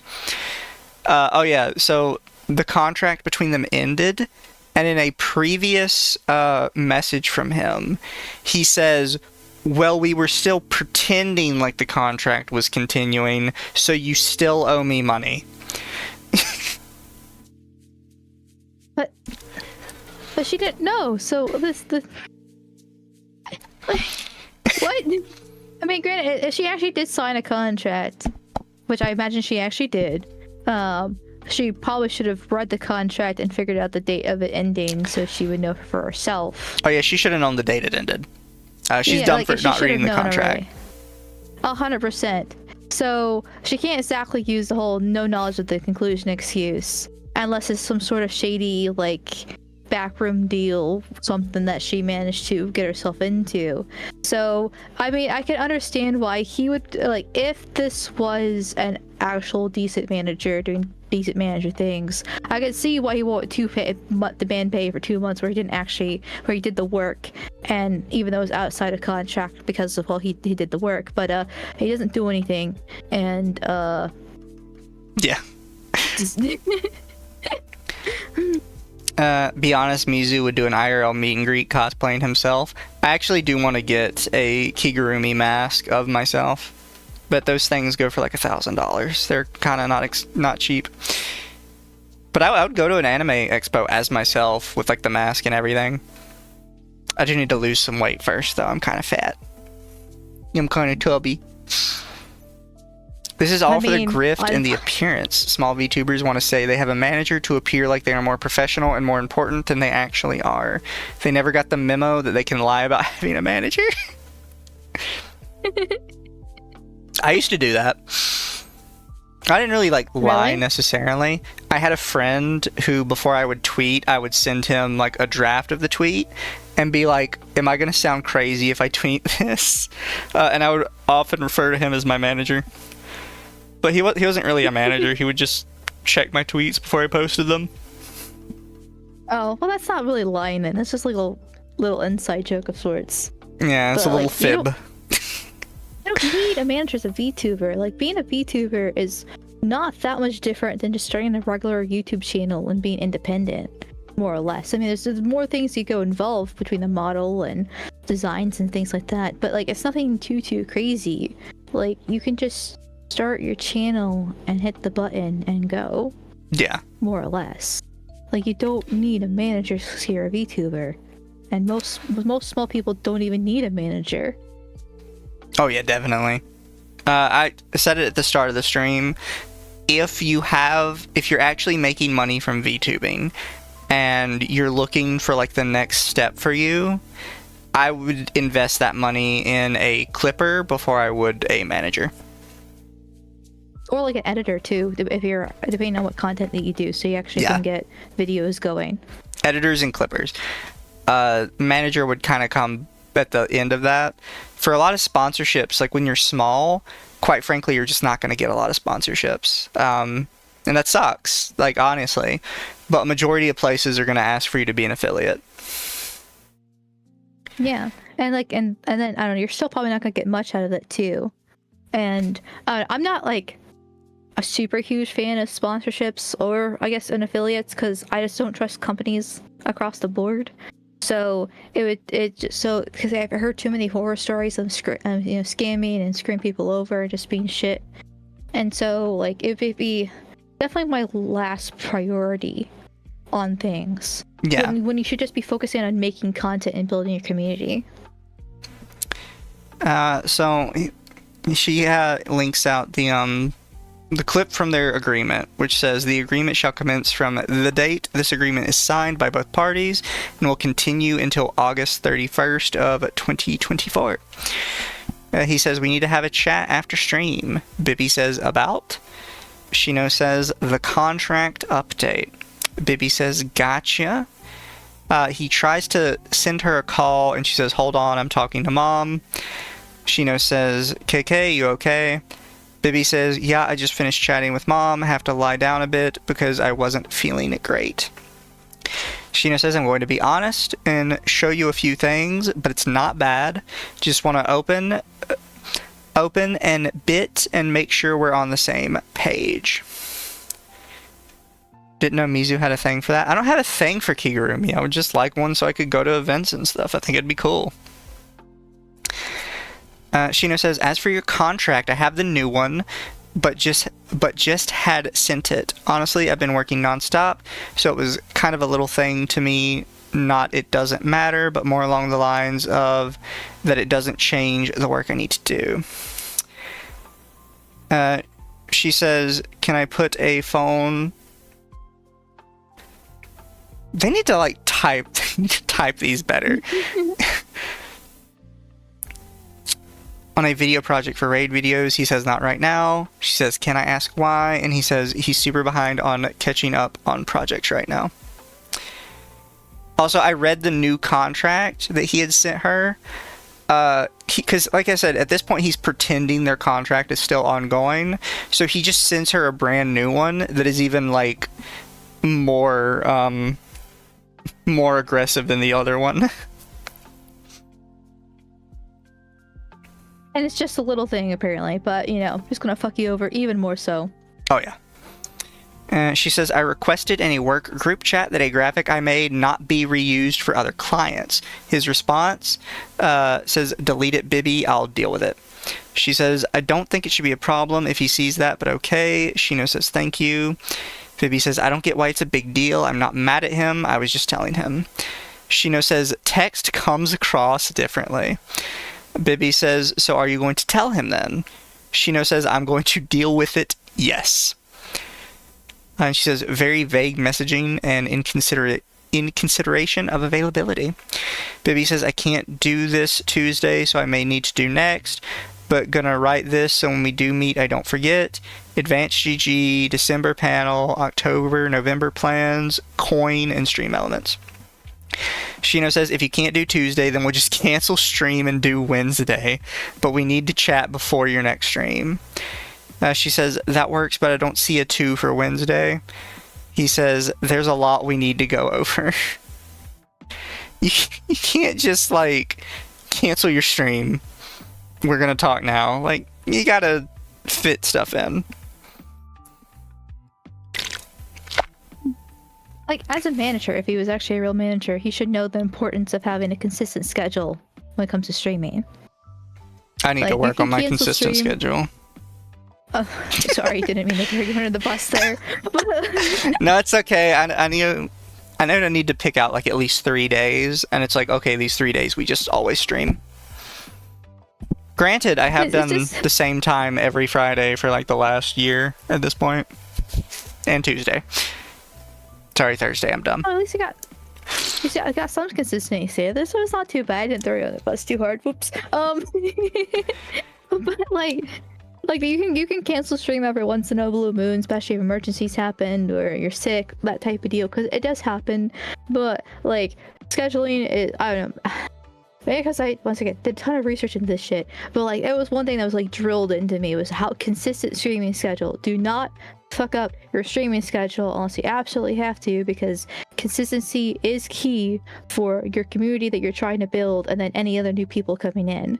So like it's very, very important to do. Of course, just hitting the stream button in general is important. Yeah. But like that's like still like, and just so stream trying to cancel 5head. streams over this stuff. Like, yeah, just exactly, more or less exactly. By the way, Rach, later I will send you the 2 contracts and let you look at them because they are crazy. The old one that she was already in and had already signed said that he could sever the contract at any time he felt like, as long as he gave a 3 months notice. And she could sever the contract with a 3 months notice, but she would still have to pay him. And that's really all it said. I can sever it at any time, but if you sever it, you owe me money. It's not really how that works. Distance makes the heart grow fonder. This, I don't know. This is like a 101 scamming lesson. I feel like just watch any movie, show, book, something. This is all just. I don't know. Okay, whatever. I'm not gonna be too hard on them. Go watch Better Call Saul or something. You know what? Go watch Legally Blonde. That's all you need.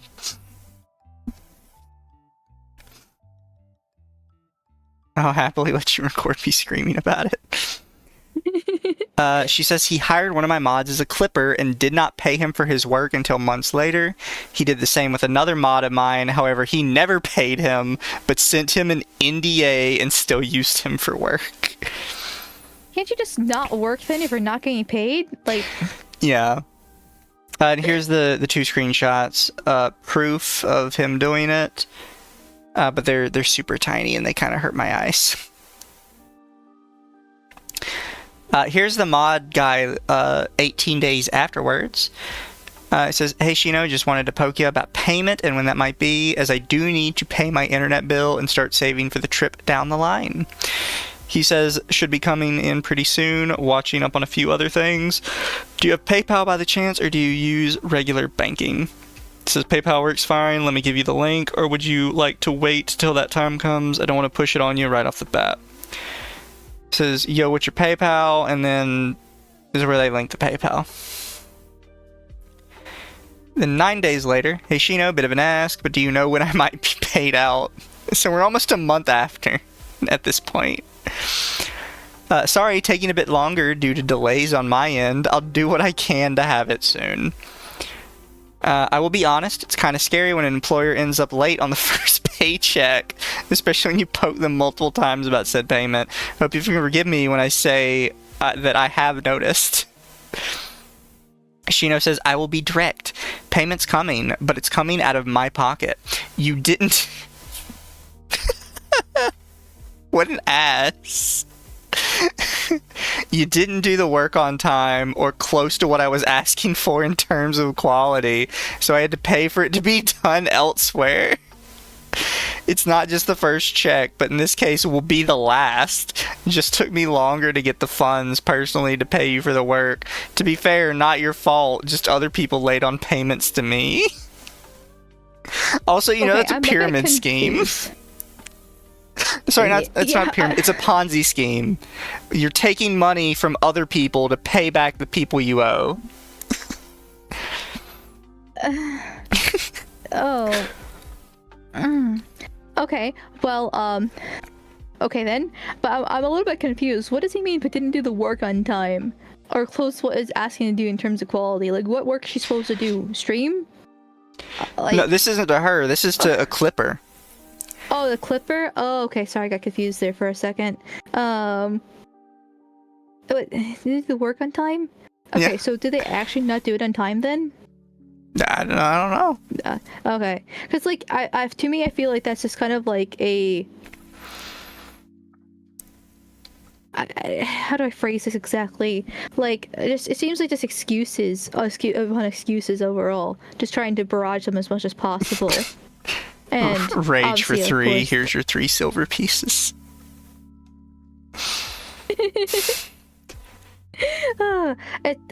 Rage, you It's just a promised shit me show. 6 silver pieces. Where's the 9 silver pieces you owe me?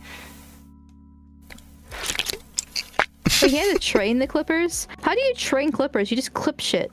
Yeah, that's what he said, that he was hiring clippers to train them. And I'm like, what are you talking about? Like, Just clips the funny moments. yeah, also, like, if you're talking, like, clippers that are also doing, like, little edits and stuff, you're not training them. You're, like, hiring people that already do that. I don't know, like, what his deal is. I think he's just lying through his teeth. Yeah, basically. You've sent $100 to him. He says, thank you, Shino. Sorry I got uppity about this. He says, what's your Steam name, and do you have me added on What? I don't have you added on Steam. My Steam is blank. Okay, friend invite accepted. Seems like he's just trying to, like, monitor all of them. Why? After this conversation you had with him, where he says, like, you're late, your work sucks, I'm not ever going to use you again, I had to get a whole extra person to come in here and fix it for you, and then you're going to add him on Steam? What is with these people? If someone told me that, I'm going to try and get my money, and I'm a fucking dip. I'm done. Are these clippers women? I don't know. Because of how fucking easily they're manipulated by this. This is a whole level of something. And then that just randomly asked that be added on Steam. Well, he said this is the last paycheck too. So what's the point of being even? What's his logic for adding them on Steam other than to track all their movements for whatever reason? I think he wants to spy on them to see if they're playing games to justify scamming them out of more money. That's possible. That's kind of what I'm thinking. It's Even just his weird. last paycheck, supposedly. Like, I have some people I don't like added on Steam, but it's just because I don't really remove people after we have a falling out. They just kind of stay there. If I have already had a falling out with you, and your first message after that is, so what's your Steam, by the way? I'm not fucking adding you.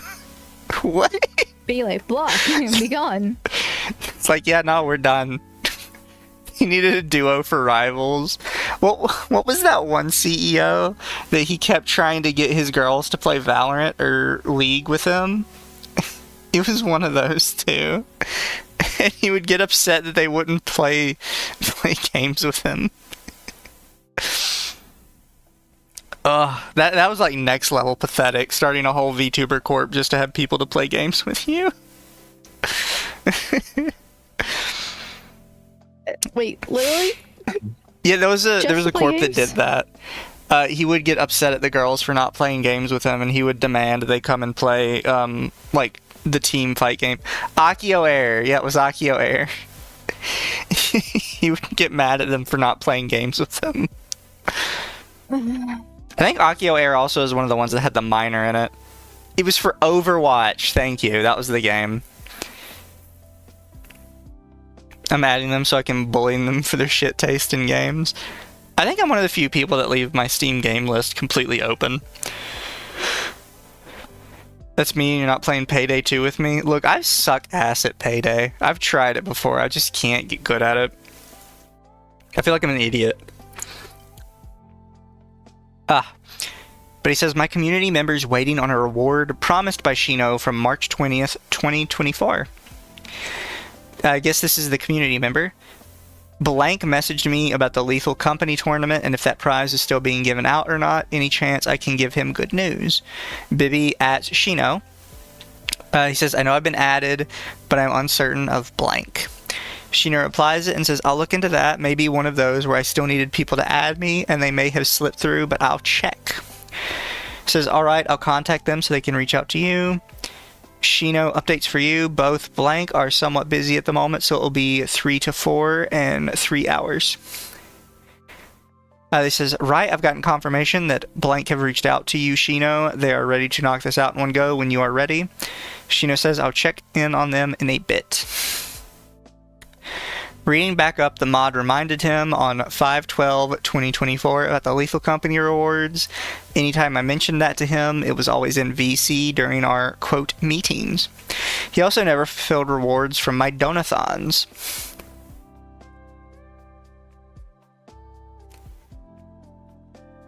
Zuzu hates me. He won't play Warframe.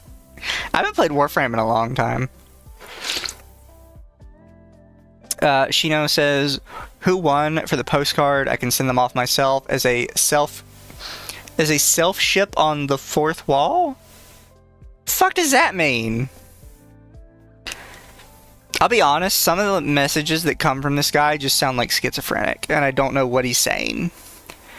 And I want to think it's like, because he makes a lot of spelling mistakes, I want to think he's made like a spelling mistake, and I'm missing it. But stuff like that, send them off myself as a self-ship on fourth wall, I don't know what the fuck that means. The only thing I can think of is like maybe fourth wall is some sort of like business, online business, something like that. So he can like ship them off through that business. Yeah. That's my guess. I'm trying to make logical sense of this as much as possible. Fourth wall is a merchandise site. Here, one sec.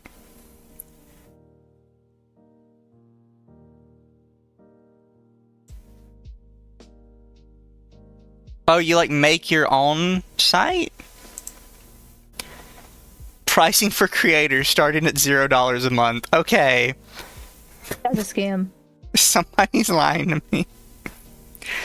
0% on physical products. When you design and sell a product from our catalog, we make money by negotiating volume discounts with manufacturing partners. 3% on digital products, 5% on memberships. Emoji included with account. I mean, they're making their money through something.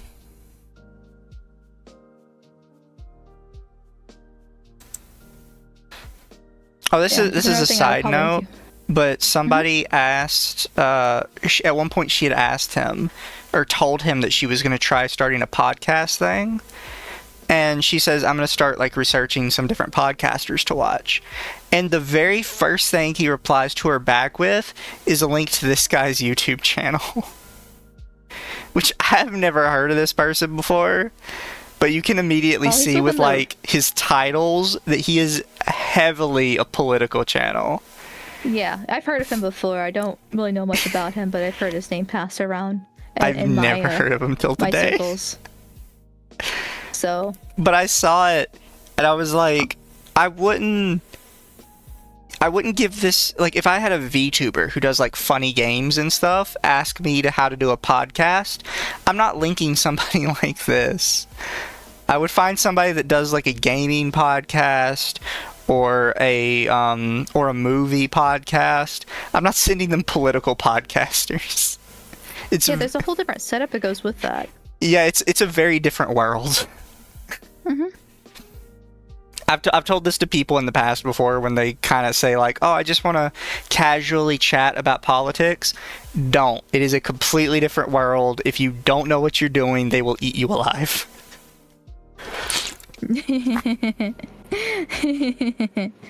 Yes. Chat bullying easy to play Warframe with me.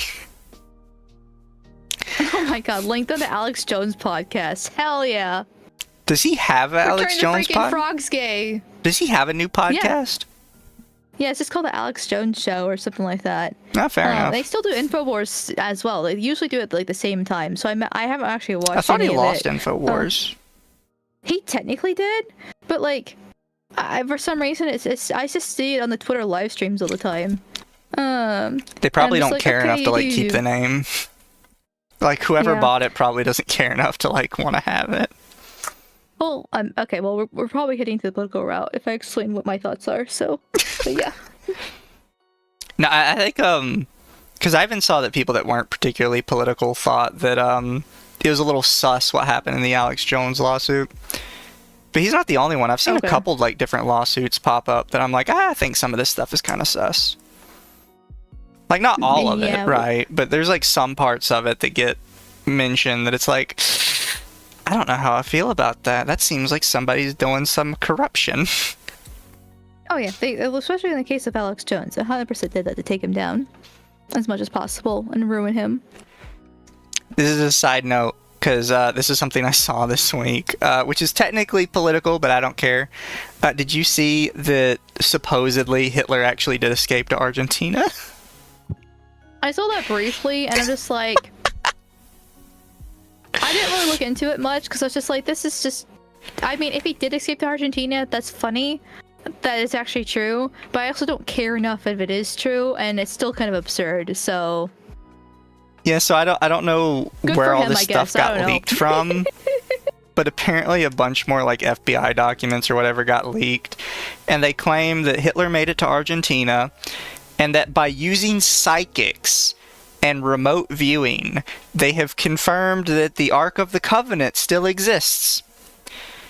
Which, good luck with that one, I guess. I don't know why they would. I don't know why they're looking for the Ark of the Covenant. But no, just because a psychic told you it's still out there and that they see it in a basement in Israel doesn't mean it's true.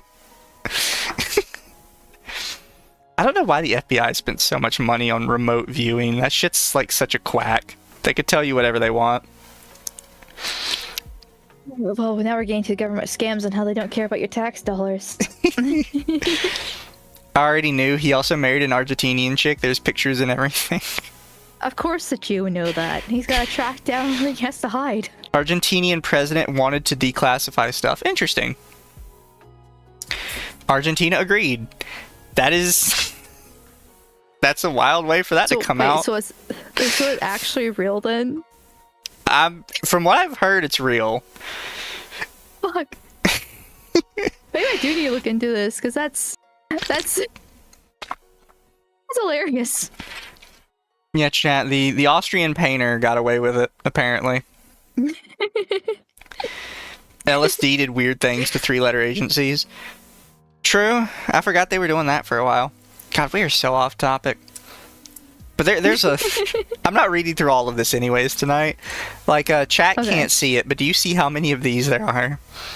And most of these are like 24 to 30 pages long. You see... Oh, my... Oh, okay. Like, this one is 28 pages. I'm at 21 on it. The only ones I would maybe, like... Honestly... Okay, that's just ridiculous. So this section here is all Bibli, which is this one girl. Each of these are a individual different talent. Oh, what? Yeah. What?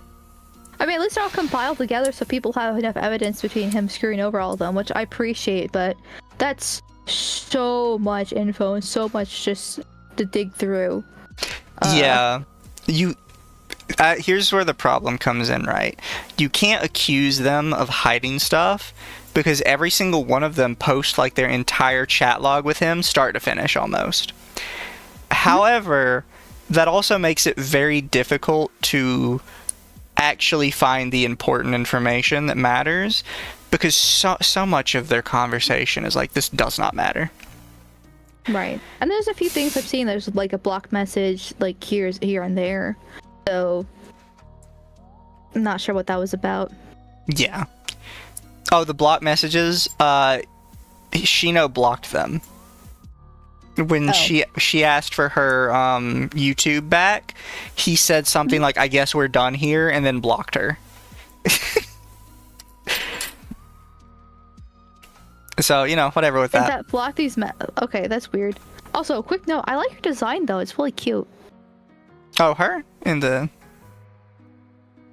cat girl back here? Yeah, I'm assuming that's her, because it looks really nice. Yeah, right now she doesn't have her socials, though, so I would have pulled those up if I could. But he still has her socials currently.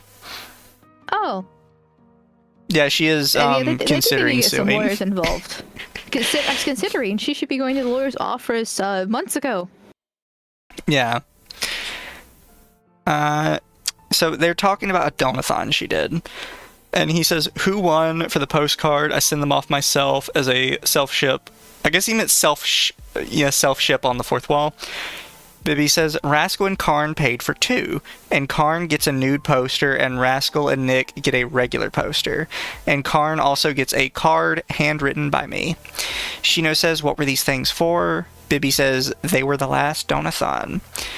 Shino says, I don't see them on the donathon incentives from May. Bibby says, yeah, and then posts them. Shino says, or birthday. Oh, birthday. Him normalizing having access to my accounts. This was you being an idiot, just so we're clear. She says, awesome, love the password too. Shino says, I'll need access to your Twitch to set some things up soon.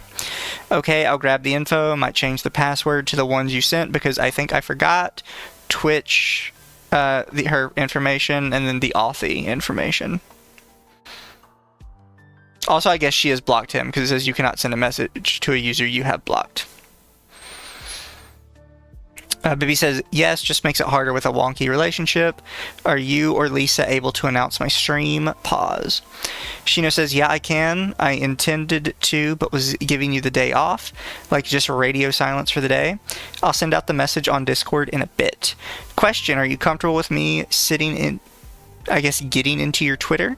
I'd like to make the post on Twitter as well, but I'd also like to, in the future, be able to work with you to schedule tweets to kind of help take some of that load off of you. And says, hi, I stream. Did you try to sign into Fansly? He says, yeah, that was me. Oh, okay, scared me. Also, she has a Fansly, I guess. Fansly and OnlyFans, because both of them were mentioned in the contract. Oh. I thought that was just him covering her bases, but apparently I guess she does actually have one. Well, she can do what she wants to do, I guess. Yeah, I have one too. Including giving her accounts out. That works as well, apparently. Yeah. Just stop giving your accounts out to people. It's dumb. You're doing a stupid. Don't do a stupid anymore. You can have wholesome content on OnlyFans and Fansly. Let's not pretend. Trust me, you go to Fansly and it recommends you like 30 different pages. I dare you, find me a single one of those pages that is something safe for work. That's like the people that say you can go watch educational videos on Pornhub. Like, yeah, technically you can. There was that woman who posted the same video on YouTube and Pornhub, and she got more money and more views on Pornhub than she did on YouTube. Yeah. To be fair, she was also kind of hot, so. Well, yeah, the titties do wonderful jobs. But there's also, I know Brittany Ventney, she did OnlyFans, but it was pictures of her pussy, but it was her cat. Yeah. Fair. Yeah, so it can happen, even if it is Brenty Ventney. I was about to say, because I don't see too many people paying for Sid the Sloth out there. Well, she did get a boyfriend for a brief period. That's something. Are we talking about the one that had to run away from her house because it was too messy? Apparently he's kind of crazy too, though. Think before you sleep? He's kind of, yeah, ever since he started dating her, he's kind of went off the deep end, which is very sad because I actually used to be a huge fan of him. I still kind of do follow his content, but ever since they started dating, it's been rough. Bro, you can't fix her. Just leave. He tried, and then they broke up like a year later, and then he's just been downhill since. Shino hired one of my mods. No clear instructions on his job, no contract, only sent an NDA, attempted to pull the mod onto his partner's team. Says, yeah, I got it. Big thing was kind of mod support, but less modding and more like how to handle mods, if that makes sense. So kind of like mod coaching or like consulting for them. This is just cringe. Mod coaching. They have a lot of questions about how they should handle X and when they do Y, or even when it's something worth being up to me to handle, or something they or another mod should just handle themselves. But first, use punctuation.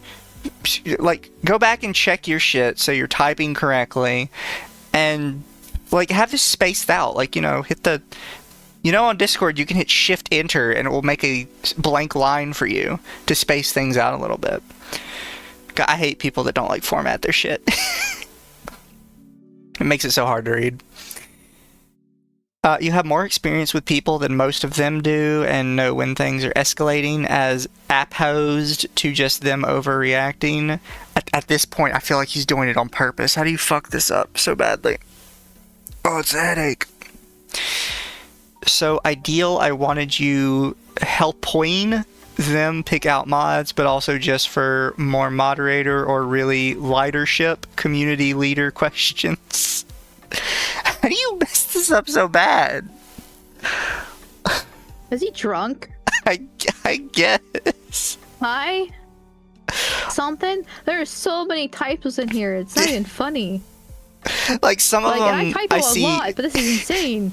Like, some of them, like, can happen normally, right? Like, 2 letters kind of getting mixed up because you're typing too fast. But then some of this is just like, that's just not how you spell that word. It's not even close. Take a second, think about what you want to type, and then type it slowly if you can't do it without so many mistakes. This is genuinely hard to read. Yeah, and like Discord doesn't have autocorrect, but does tell you like the red lines underneath it. So Yeah. if you get those, you just put them into your phone or Google and just like actually figure out how to spell it correctly and just go back. Like it's not the... Like, look at this last sentence. Tries to overrule people a lot with the exception of Bibli, Herlisif on Akashan, and myself. Like, just take a minute and type. My favorite one is themselves that's up above there. Themselves. I really like He's up here definitely the latership. Or really latership / community leader. Makes me sound very southern when I say that. Ideally, I woo as Gawning to have you maybe give her a second opinion on that. Also, if you did have any time, I did want you to talk to the mods about debut etiquette and special events stream. You have a lot more experience with that. They do, and a lot of them don't know how they should act. I was trying to convey that we want to be a little more lenient since there are a lot of new people learning the rules. We still want to make sure no one is taking away from the debut itself. It gives me a headache. Type correctly. It's not hard. I still vote he's either drunk or high. Something's affecting those thinking shit cells. Here's the part where he says, I would say if anything, just feel free to help Bibli and Amia Lisa. Amia Lisa has done a crap ton to help me with everything behind the scenes and has helped Bibli, Yufu, and Naru. And this guy says, I don't think you've set me up with her. We talked once when we last called, but that's it. I said, this was after I had a conversation about not wanting him to take Jaden and bring him onto another talent's team, as he is my moderator. The mod did not want to, and Shino didn't even have him employed, so what gave him the right? Question mark. And Shino says, hey, I'm probably not going to have you move forward with anything with Amalisa, but I'll let you know when the stuff comes in. Whole thing has kind of just pissed me off too much, so I'm dropping a lot of it here, but I still got you if you need any help with your own stuff. Wait, so is she pre-debut and has a manager? Also, Farmer Jack says Dane Bramaged. She might have been pre-debut at one point, but she was streaming already. Well, a lot of these messages are either 2023 or 2024, so I guess it depends on where in the timeline they're all at. Yeah. She says, I find it odd that in our contract it states that part of his job is to aid his talents in getting sponsorship opportunities, yet the most he does for his talents is hinder them from accepting available opportunities.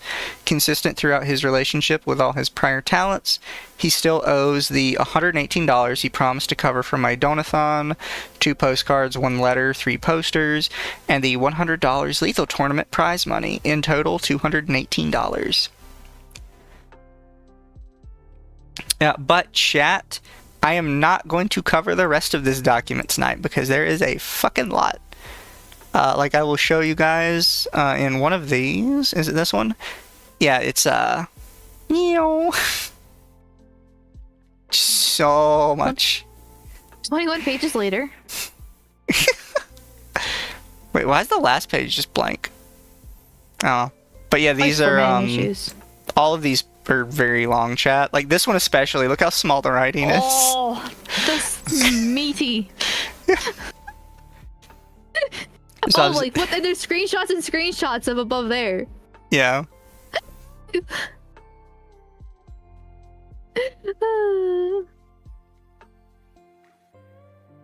Roblox. Oh, she's the one. I've been seeing her design being popping up on Twitter with the whole drama stuff. Yeah, so she is the one that posted it. Okay, I love her design. Oh, it's pretty. But she's the one that made this. This is a 15-minute video talking about her section. And then, of course, the link. He has retweeted this and said, give me some time to go through things here, and I will address them as I can. But he has not actually, replied past that. Which is going to take him a while to reply. And I will read his reply when he makes it. But, I don't know how that's going to go. Oh, I showed this earlier on chat, but if you go to his, business, Flash GG, it's followed by fucking Iron Mouse and Kevin. No. And it's it's a tiny little account, too. It's only 811 followers. That's... I don't know how that happened, but I guess good for the company. A little bit questionable for everybody else. I've never gone to the website for it, though. I don't know what this is. The first time I've ever seen her, that shows to show you how good this manager is. I don't know, how big is her account? I mean, the thing about VTubing and just the content creation in general, decent size. It's nothing crazy, but yeah, you know, 4.6k. Mm-hmm. How is her Twitch? It's just I don't want to Channel's say, temporarily unavailable due to community guideline strikes. I wonder if people reported it for the fraud and stuff. Does she have oh no, this is a different girl. So this is not him. Does she? Well, still basically. She only has her account, Twitch so link. She doesn't have anywhere else reason. linked. Don't put all your eggs in one basket. Jesus. Does she talk about the Twitch at all? I don't have that showing on stream in case something happens. This was 5 hours ago. Oh. Chat, she got beamed today right before we started streaming. No. She only has a one... I didn't know that. So you have a 1-day suspension, but it just removes the entire account from view? That's such a weird way to handle that. Because isn't it with YouTube, if you get a streamer ban, you just can't stream, but all your stuff is still there? That's a red flag, only a Twitch. I mean, a lot of VTubers have just a Twitch. And I always tell people you need to stream other places. You need to diversify. Exactly. Especially Twitch right now. But YouTube sucks a lot. But the YouTube and Twitch have different issues. And so by streaming on both, I mean, you have to balance with both, and they're two issues, but at the same time, you at least have a backup in case one does go down. Yeah. And then, Twitter does stream, even if it's not the best. There's Kick, Rumble. There's alternatives out there. If your ISP can handle it, there's no reason to not stream to multiple places. Yeah. I will also say, because everywhere has problems, ultimately at the end of the day of the big websites, I have to say YouTube is typically the best. Mostly because YouTube is not so much in the past, but these days YouTube is a lot more iffy about outright banning accounts. Back in the day, it used to be a huge problem. They just ban you all the fucking time. But Right. these days, they're more big on banning, like, specific videos than they are the entire account. Twitch has no problem That getting is rid of true. your entire account. They don't care. Well, the issue with YouTube is just the monetization thing, which you don't Yeah. really need monetization if you have like a Stream Elements or Streamlabs or Throne or whatever the case is to help if people really want to donate to you, they can support you that way. So so YouTube's definitely not the worst when it comes to that. It's just when it comes to like VTubing or just like React content in general, you have to be kind of careful about that stuff because there's the whole copyright stuff. Like, Yeah. I reacted to a John Oliver clip on Monday, and my video got blocked immediately once I got done with my stream, and I had to cut it's sections in the video that wasn't even playing the John Oliver clip, but the AI just tagged it anyways. And I was just like, okay, well, fuck you. Easy problem to fix, just, annoying. And if I was monetized, then it would be even worse. Oh my god, if I was monetized, I would be blocked. Oh, yeah. I do a podcast with Dama on Fridays now, and last week I kind of showed them some different videos. Surprisingly, none of the videos got claimed, except the Netflix Devil May Cry video. Oh, I'm not surprised about that one, but yeah. I think what surprised me the most is it did not get claimed by Green Day, because in the clip they play American Idiot. It got claimed just by Netflix themselves. So I was like, okay, fair. Oh. I thought I would have gotten hit for the Green Day thing, or it would have been like a double claim, like Green Day and Netflix. Have you seen that clip? Maybe. I've seen it being passed around. I haven't really. I see people seeing the clips on Twitter, but I don't really pay attention to it because it's just Netflix being Netflix, and I'm not part of the Devil May Cry fandom, so I sympathize for them for once again another one of the thousands of fandoms just dying because of nonsense. But I'm just like, okay, well. Donna, Yeah. what you mean you didn't get any claims on your end? On my end, it blocked the entire video. That's something that does annoy me with YouTube, right? Is that was like 3 minutes of a 2-hour stream, and it blocked the entire video start to finish. Yep. And it's like, that's dumb. Just block the segment if the segment is a problem. They can't do that. They don't have that ability like Twitch does when they just mute certain sections of it. They have to make you cut it out, which sucks. It's dumb. But I mean, you're technically right, and it's better than losing your whole entire channel. Yeah. I think I'm just salty with YouTube because of years ago and how they handled a lot of stuff, especially during 2020, and a few years afterwards, and just even back in 2016 as they started ramping down their censorship. I'm just salty with YouTube after all these years and how many of my favorite creators got fucking tossed into a ditch because of them. So, like Simi and Jimmy. That's just my bias. I'll be honest. I've heard him referred to as Simi and Jimmy so many times. I don't even remember what his name was. The monkey guy that did the Elliot Rodger documentary stuff. I don't remember / don't know who you're talking about, unfortunately. I'll have to send it to you later. He was actively getting maliciously hit. Monkey Jones, thank you. I don't know why I just know him as Simi and Jimmy now. Because he tried to make an alt on YouTube when he got banned called Simi and Jimmy. Which he was unfairly put upon by YouTube because they kept saying that he was supporting terrorism, but he was making videos mocking Elliot Rodger and basically calling him a cuck incel, all the words you could think of. And the thing is, Keemstar almost got him his channel back. But the first thing he did was he went to another platform and he called Susan Wojcicki a horse-faced bitch. And she saw that, and it basically nuked any chance of him getting his shit back. Okay, but still, even having Susan being offended by that, just that's not her place. Even if they're criticizing her, to just delete their channel, even if he was that close to getting it back. That is correct. However, that's also one of those things, because I had to kind of agree with Keemstar's take on it, because Keemstar was the one helping him get it back. He was talking directly with YouTube on his behalf.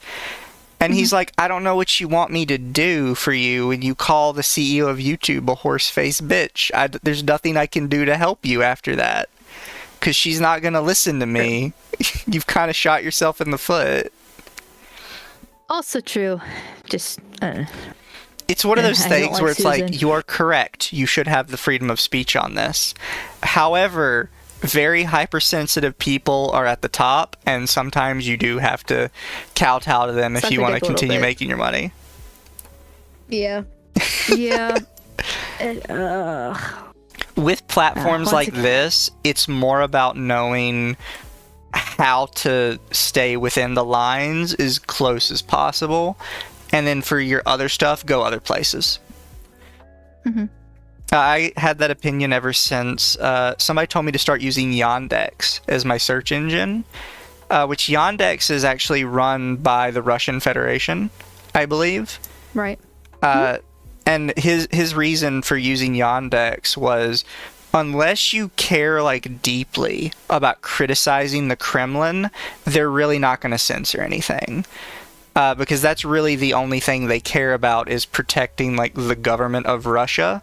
So for everything else, you're free to just search whatever you want, and you'll probably get the most like unfiltered search results on the internet. Yep, I use it from time to time. I always go Google first because it's convenient, but if I'm unhappy with the results, I'll go to the Yandex instead and see if I can find something else, because Google's definitely got a bias. Oh, Google's even worse lately because they forced the AI thing on every chat. And there's so many times I've seen the AI one, and it's like, that's just straight wrong. Like, from the little I know about this subject, I already know your search result is wrong. As Ahara says, when someone has a gun to your head, you should avoid trying to antagonize them as much as possible. Which is true. Like, that's the problem, like, a lot of creators don't understand. When you're already on thin ice, maybe just, hold back for a little bit. Protect yourself. I agree. It just bothers me that this even happened in the first place, but I'm salty about all this stuff, like I said. So, I still hope we can get an internet freedom of speech bill or something like that, because I want it so bad. Way up hand. Oh God. It's not going to happen, but I want it so bad. I want internet freedom of speech bill. I want a bill that protects abandoned software so people can redistribute it and still work on it. And I want a right to repair bill. God, all three of those would make the world such a better place. Those are my big three that I really want.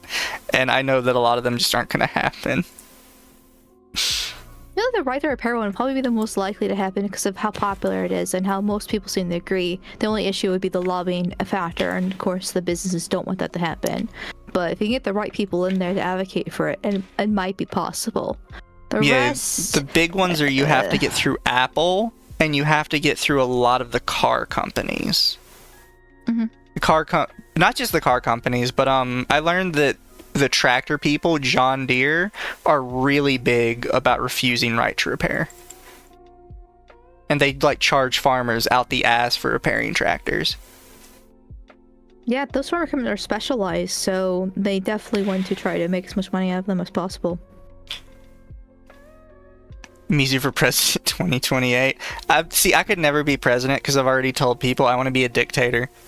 I don't want our country to be a dictatorship, but if there is a dictator, it's going to be me. I'll vote for you then. Elon will not let right to repair happen. That's also true. Now Elon is in the... you think he's in the cabinet, technically. I don't know what position he's in. He's an advisor of some sort. I don't know what the legalese is, but he's up there. If Mizu runs, would Amalgamate take him out in the name of Vance? Oh, that's Does Amalgamate like Vance? Future husband. Oh, I am in love with JD Vance. So maybe you can explain this to me, because I saw it happening, but I didn't understand what it was. What were all the memes of JD Vance with the weird child face? What was that about? I mean, it's just people just, as far as I saw, it's just people memeing because he is a bit chubby. Yeah. And so they basically just saw him, said it was a bit chubby, and then he's pretty serious. He's not super charismatic. He's not like Trump in that aspect. And so they just decided just to make fun of him, especially since when he first got chosen as vice president, he wasn't that popular, and a lot of people didn't really like him off the bat because he's not very charismatic. But he's definitely at least okay. I don't know how. Well, we're already kind of delving these little toes into political, but the people who support Trump genuinely like JD Vance because he's actually doing a really good job at what the people who voted for him want them to do. So, and so then it just came more of endearment and just funny to do. That's all. True, fair. I just kept seeing all the memes, and I was like, I don't understand how this happened. Did he do something specific that set people off? Like, I just didn't get it. Not that I'm aware of. Just people just decided to do it because why not? I think the most unsettling one I saw was the one that gave him the huge cheeks to try and make him look like the kid from Shrek, and he had like a huge lollipop in his hand. Yeah. And it just looked so uncanny valley to me. Yes. I did a JD Vance meme smasher pass a few weeks ago over it. I had like 80 some of those memes. I did see you were doing that. I didn't get to watch it though. I meant to go back and see it. It's pretty long, but I was trying to use logic and reason. Somebody sent me a Chris Chan version of it. Ugh, no. And I just hit no and I skipped it within like 2 seconds. So you have to actually like watch it to see that I did it. People warmed up to him after he destroyed the other VP nominee, Tim What's-His-Face. I don't even remember who the other one was. An old fool. So, I'll be honest, chat. In that VP debate. I didn't really pay attention during the last election cycle because I was kind of decided already. I refused to tell people what I was decided on, but I was decided. Do you want that hyena pussy? There was so much, like, I don't know what the furries were doing with that, but the furries are so big on, like, making their candidates as the best animals they can. Because, you know, with Trump, they made him the lion. They made him the big, beefy lion, Bara-looking guy. Lion rapes a dog when he barks. And then with Kamala Harris, they made her, like, the hyena chick. Which, I don't know why, because hyenas don't particularly have a good reputation in the animal kingdom. And specifically furries tend to include a very specific feature on female hyenas that a lot of... micropene? I wasn't going to say it, but okay. It's also with furries, typically it's not micro. True. They for some reason they wanted her to have the Fuda vote. The worst part is those furry artists are actually really good, so they actually made her hot. Oh, furry artists are amazing at what they do. The only furry artist I follow consistently though is Jay Naylor.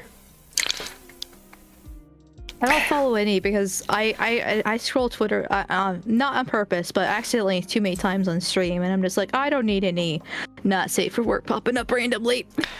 Oh, bro, I have not safe for work all over my Twitter. If I just scroll through my home. Do you want to risk it for the biscuit? No, I'm not going to show it on stream. You can see it though. Oh, that's right. Sorry. I follow her on Fansly.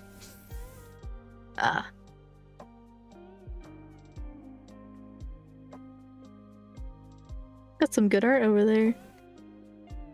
Oh yeah, a bunch of people are resharing chat. A bunch of people are resharing stuff from Adventure Time because apparently Adventure Time is going to be in the next Fortnite season. I feel like it's a little late to do it. I mean, Adventure Time's still popular, but like the heyday was it's past years ago. Yeah. Oh look, Russian Badger. I'd recognize that style anyways. I don't even have to watch it.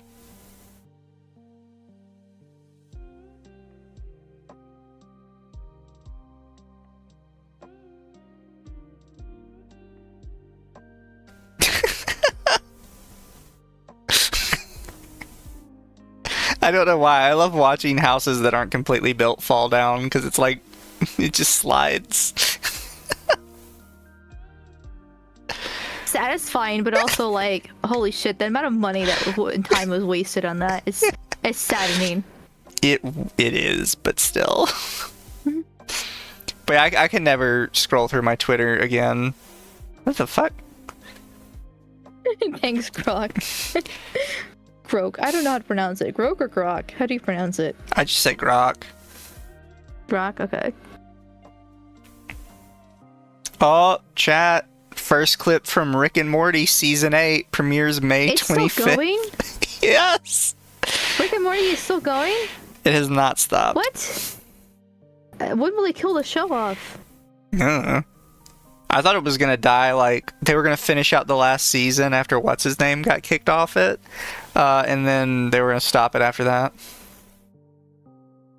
I don't know anything much about it. I know it used to be really popular, especially back when I was younger and watching Game Grumps, because the Aaron from Game Grumps apparently knew the creator of Rick and Morty. So I was like, oh, that's cool, and I just never watched it. I'm gonna have the controversial take from my chat that for the first couple seasons, I actually unironically enjoyed Rick and Morty. And I thought it was good. And then they diversity hired a bunch of women onto it, and now it kind of sucks. Oh, classic tale. Just put women back in the kitchen already. Solves so many problems. Hey look, ponies. I have to send that to Lumi. I know she'll want it.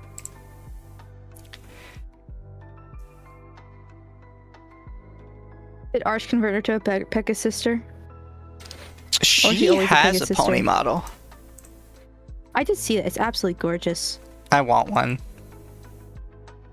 I kind of want one too, but then I was like, it doesn't really fit my content, and I'm not like a fan of My Little Pony. But I'm like, it's so cute and so good. I kind of want one though. It's Bad Apple. I feel like that takes a lot of work. Yeah, because it's actually changing the numbers, so it's not just the color. They're actually changing it between the two. Really? That's insane. Okay, I was just gonna say they probably just overlaid it and changed the colors in like CapCut or whatever, but that actually changed the numbers. That's yeah, you can see the numbers changing from the positives to the negatives. I think I know how they did it, but I would have to sit down with my thing and work it out. That's too much speaking work for of, me. when the numbers on the chat so y'all know, it's Bad Apple overlaid to the positive and the negative of the stock exchange in America. When it went all green yesterday, I joked about a tweet that for the first time ever, one of my stocks I had money in went up. I saw that. Did you see my reply? What? I did not see that. Holy shit. Holy shit! That's not Photoshop. That's actually what my stocks look like. No! Chat, I'm not sure if you're showing chat, but it's down 97.45%. Yeah. Chat, I have lost 97% of the money I have put in stocks. Yeah, I refuse to touch stocks. There's way too much going on that I don't understand. Numbers confuse me. I thought I was picking like safe stocks, right? Like I put money in Facebook's thing Meta because I thought it would be consistent, right? Because it's one of those jumbo companies that just always goes up like steadily. No, it tanked. Meta's been down for a hot minute, at least after I bought it. And then people were saying like, oh, war with Russia. So I put money in all of the military contractors like Raytheon and stuff. And then Trump got elected and all of their stocks tanked. And I was like, how are you telling me I'm American and the military contractors lose stock money? Isn't that like our country is known for? So I lost money there. I still have money in the movie place, AMT or AMZ, whatever it's called. Although that was a meme stock and I only put like $10 in it, so I know I was never going to make money off that. But my only profitable one is Nvidia. Yeah, the only stock I'm making money in right now is in Nvidia, and I've only made like a positive 2% on that one. Apparently Nvidia is doing good though, because it's my only saving grace right now to make me feel like I did some good investing. Hey, instead of investing in stocks, maybe you invest into a financial advisor for stocks. I put money in silver because people were saying for a hot minute that silver was going to go up, and then silver crashed. So I think gold's the universal one. Yeah, my stocks didn't do so well. It's so funny because my dad got into stocks like this the beginning of this year, and like I got an extra monitor, and he got inspired. He's like, yeah, I'm gonna get an extra monitor for myself so I can work on my stock portfolio. He got like, really into them the beginning of this year, and he just like he's always talking about them. And so then this whole week just happened, and I haven't had a real chance to talk to him, but I'm sure he's feeling great. About all this stuff. Who all is still streaming right now? Also, yes, chat, I'm sorry, I went over the VTuber manager stuff I wanted to cover. I will be covering more of it tomorrow on the podcast. Not tomorrow. Is tomorrow Wednesday? What's tomorrow? Tomorrow's Thursday. Tomorrow's Thursday. I'll be covering the rest of it. Today's Thursday. Technically. I'll cover the rest of it on the podcast. I used to know that VTuber manager you're covering. Feel free to DM me if you have something interesting. I'd love to know.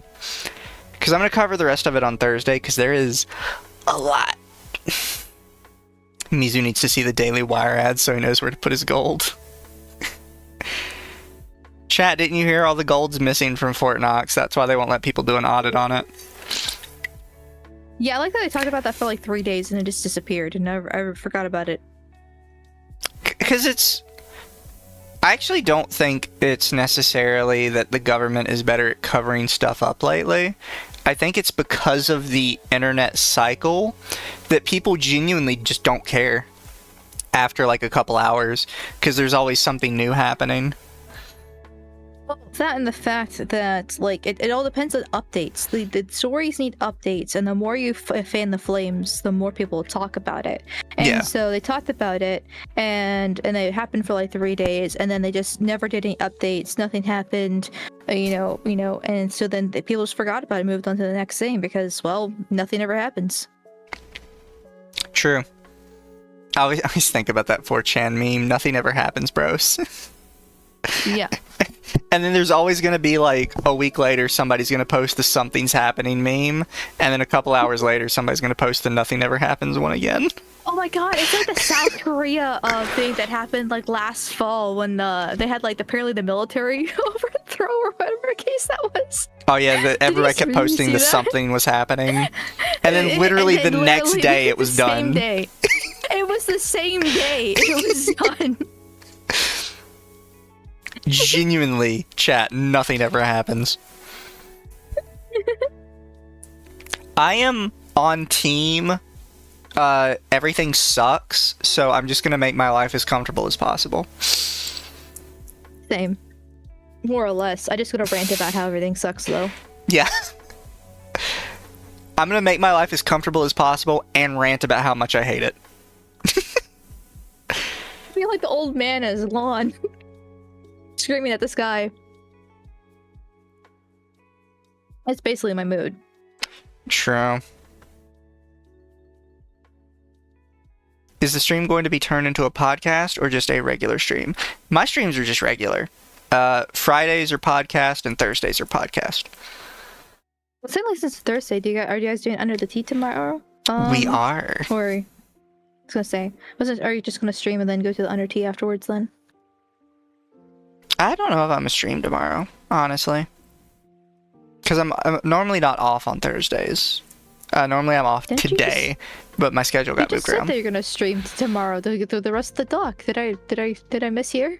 Am I retarded? No, I was gonna stream Don't it answer on that. Under the Tea. Oh, okay. My apologies. Yeah, be an Under the Tea subject. Yeah, normally I work Yes. Thursdays, but it got moved around. My schedule got moved around this week because my boss wants to take a vacation. Which, to be fair, for normal people, I think that when they say their boss wants to take a vacation, they're like, oh, my poor boss makes so much money and wants to go somewhere. With my boss, unironically, I get it. Because the people above him are so up his ass constantly, to the point where I'm like, yeah, no, you kind of deserve it. Man, that's fucking rough. Yeah, they will not leave him alone. Like, no matter how good he does, they're still in there the next day, like, talking shit to him and saying he sucks at his job. I hope he just silences his phone when he goes on vacation then. He does. He doesn't talk to anyone. Good. Sorry I was late. Didn't get a notification. Was rewatching One Piece. How are you rewatching One Piece? Isn't that like 2,000 episodes now? You're gonna be rewatching a long time.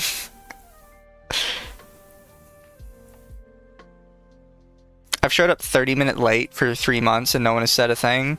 I show up 30 minutes to an hour late and nobody questions me because they know they can't replace me. Damn.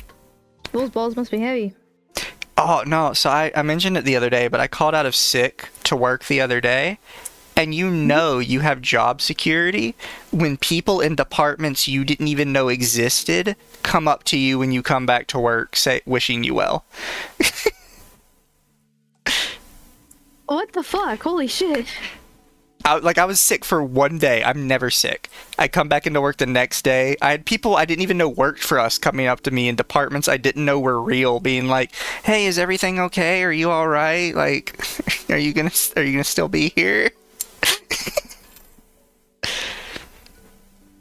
When I'm gone, everybody notices. They don't notice when I'm late because I'm late so often nobody cares. But they notice when I'm just gone. Damn. Now I want to know what you're doing, but that's obviously not the time or the place to ask for that. I'm just like, hot damn. That was much responsibility. I refuse to tell anybody what I do. The more secrecy, the better. Okay, chat. I got a new narrative we can spin. He's a Fed, that's why. Although, he can't tell anybody. I did have the overall manager tell me that he needed me to get a doctor's note. So I did like in one of those e-appointments. And the lady I was doing the e-appointment with gave me a survey to fill out. And when I handed her back the survey, the first thing she says is, "So are you okay? Have you ever, like, been tested for depression? Like, are you good?" What? Apparently my survey was very negative for me. Oh. Also, I'm on anxiety medication now, so that's interesting. I've got my little pill bottle here with me. You gonna share any of those? They're not addictive. She gave me very light ones called hydroxyzine. Apparently they're not addictive. Hopefully. They're weird though, because like you take one and like you don't think anymore. Like your mind is just quiet. Which I'm not really used to, like my head not thinking, I guess. Maybe that's weird. Maybe I'm the weird one. I was gonna say, I don't know. I can't even imagine what you're talking about, because if I'm not speaking, I have thoughts running through my brain, and when I'm speaking, I don't have any thoughts running my brain, because what I'm saying is my thoughts. I just speak out loud. Like when I'm not speaking, I have like 3 different stories going on in my head, but every night I take one of these before I go to bed, and it's just like quiet.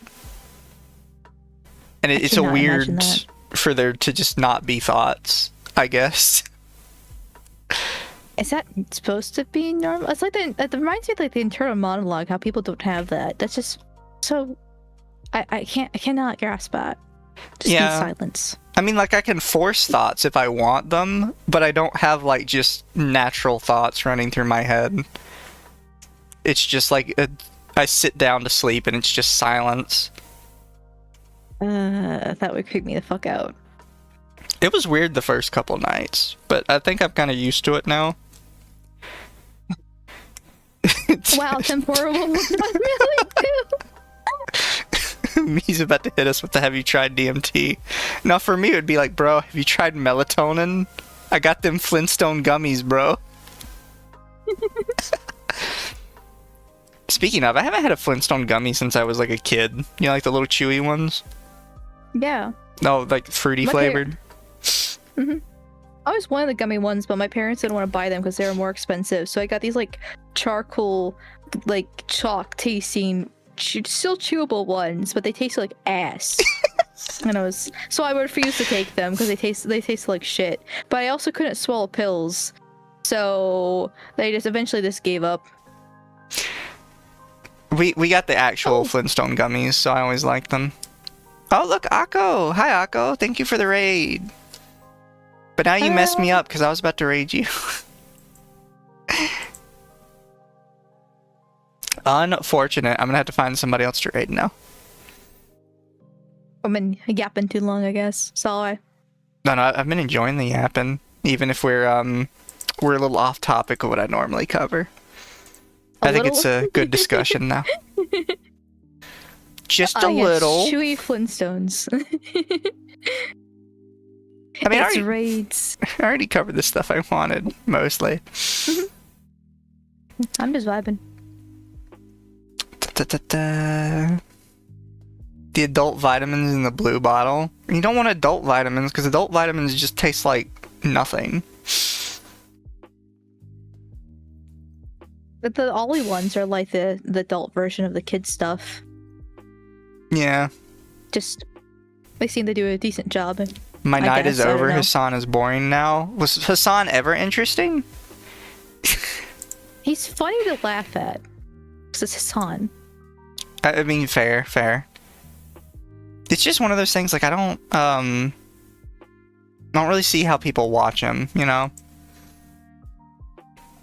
Oh, 100%. Like, he's absolutely useless, but, like, the clips that come out, when you can compile them together, they're interesting, but you have to sit through, you know, empty chair, eating, what the fuck, and just, and a headache that never ends. True. More people need to dual stream. I'm looking through Twitch for, like, VTubers I already follow, and some of them have their, like, YouTubes linked, but they're not streaming on them. Too many people rely on Twitch for some dumb reason. Yeah. Guys, dual stream your stuff. It's good for you. Trust me. There's literally no downside. And restream is free if you only do 2 different things. The only thing I could think of, the downside for dual streaming, is just depending on the TOS. Like, for example, Twitch usually allows you to play music and like in videos and that stuff. But like YouTube doesn't, so you can't do it for either one. True. I don't know. I get hit with Twitch a lot lately on the on stuff like that. I think they're starting to pick up on it as well, and it's kind of annoying.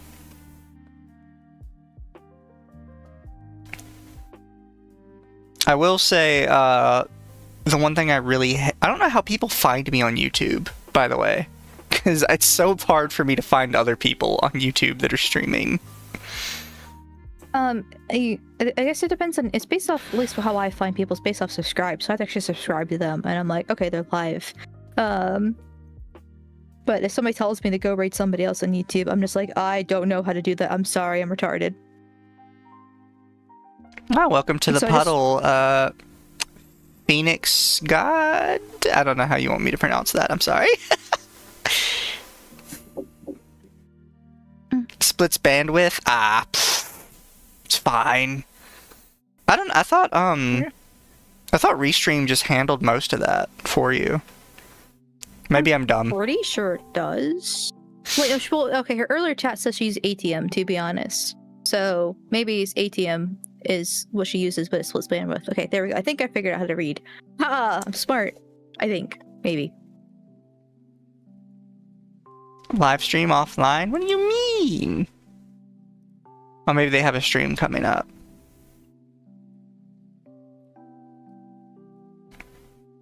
I'm kind of looking through Just raid the lo-fi channel. VTubers.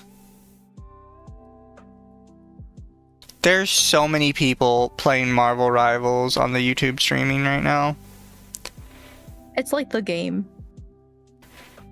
Also Minecraft, because Minecraft is never going to go away. Oh, here's one for Especially with the Dama. movie Somebody's reception. playing Wizard 101.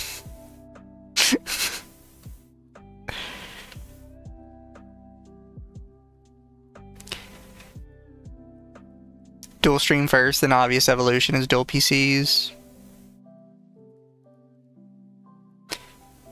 ATM?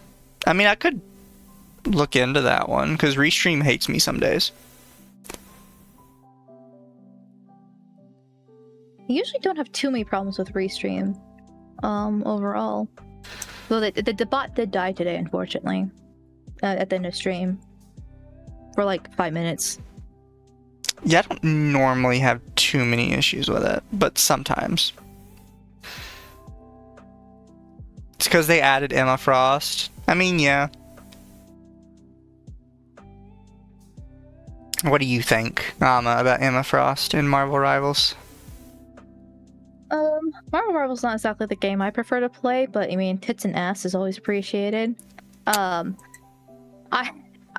gonna have a bit of a controversial take. I actually don't like her face. I know Melanie Mac was going on about how she looks like a troon and stuff. And I was just kind of like, I mean, I can kind of see it, but then I saw all those, like, because I'm not like super in the Marvel lore, so then I saw a bunch of panels of her older designs from all her stuff, and it matches. So I'm like, okay, well, it matches, so it is what it is. I just don't like how her face looks personally, but I mean, tits and ass is always appreciated. If I'm gonna be looking at any of the girls, it probably would be either I think Dagger is her name, and then or you know, between the three of them, the blonde bitches. I was gonna raid one of the Niji Sanji people, and then I opened up their stream, and she's in chat right now because their stream is currently offline, saying my ISP is shitting itself. Hopefully. Poor girl. It's not like my followers would have boosted her that much. It's Niji Sanji, they're huge.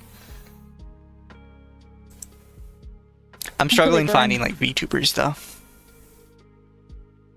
I don't really watch that many people, so unfortunately, I don't know how to help you. I'm sorry. If I search VTubers on YouTube and sort by live, my video is the first one that pops up.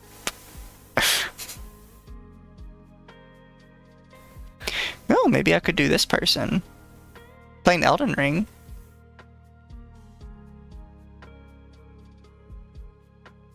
I don't know who this is though, but you know what? We will raid them. Why not? Give them a little boost. I do like raiding the little people. Although they're probably bigger than me. They are. I say the little people and then they're just... It's not even close. Oh well, it is what it is. I just don't like rating people I don't know, because I'm just like, I don't know what their content is. Oh, I love rating So- people I don't know. I don't want to be seen as actually endorsing somebody or whatever the case is, and just, I don't know. Then I always feel obligated to see after people's streams, which for people I like, I don't have a problem with, but like for people I don't know, I'm just gonna like, I mean, obviously how else are you supposed to get to know them, but I'm nervous. That's fair. Well, chat, I'm going to send you guys away to some new people. I hope you are all nice and friendly to them. And if either of them turn out to be assholes, I don't know them and they don't know me.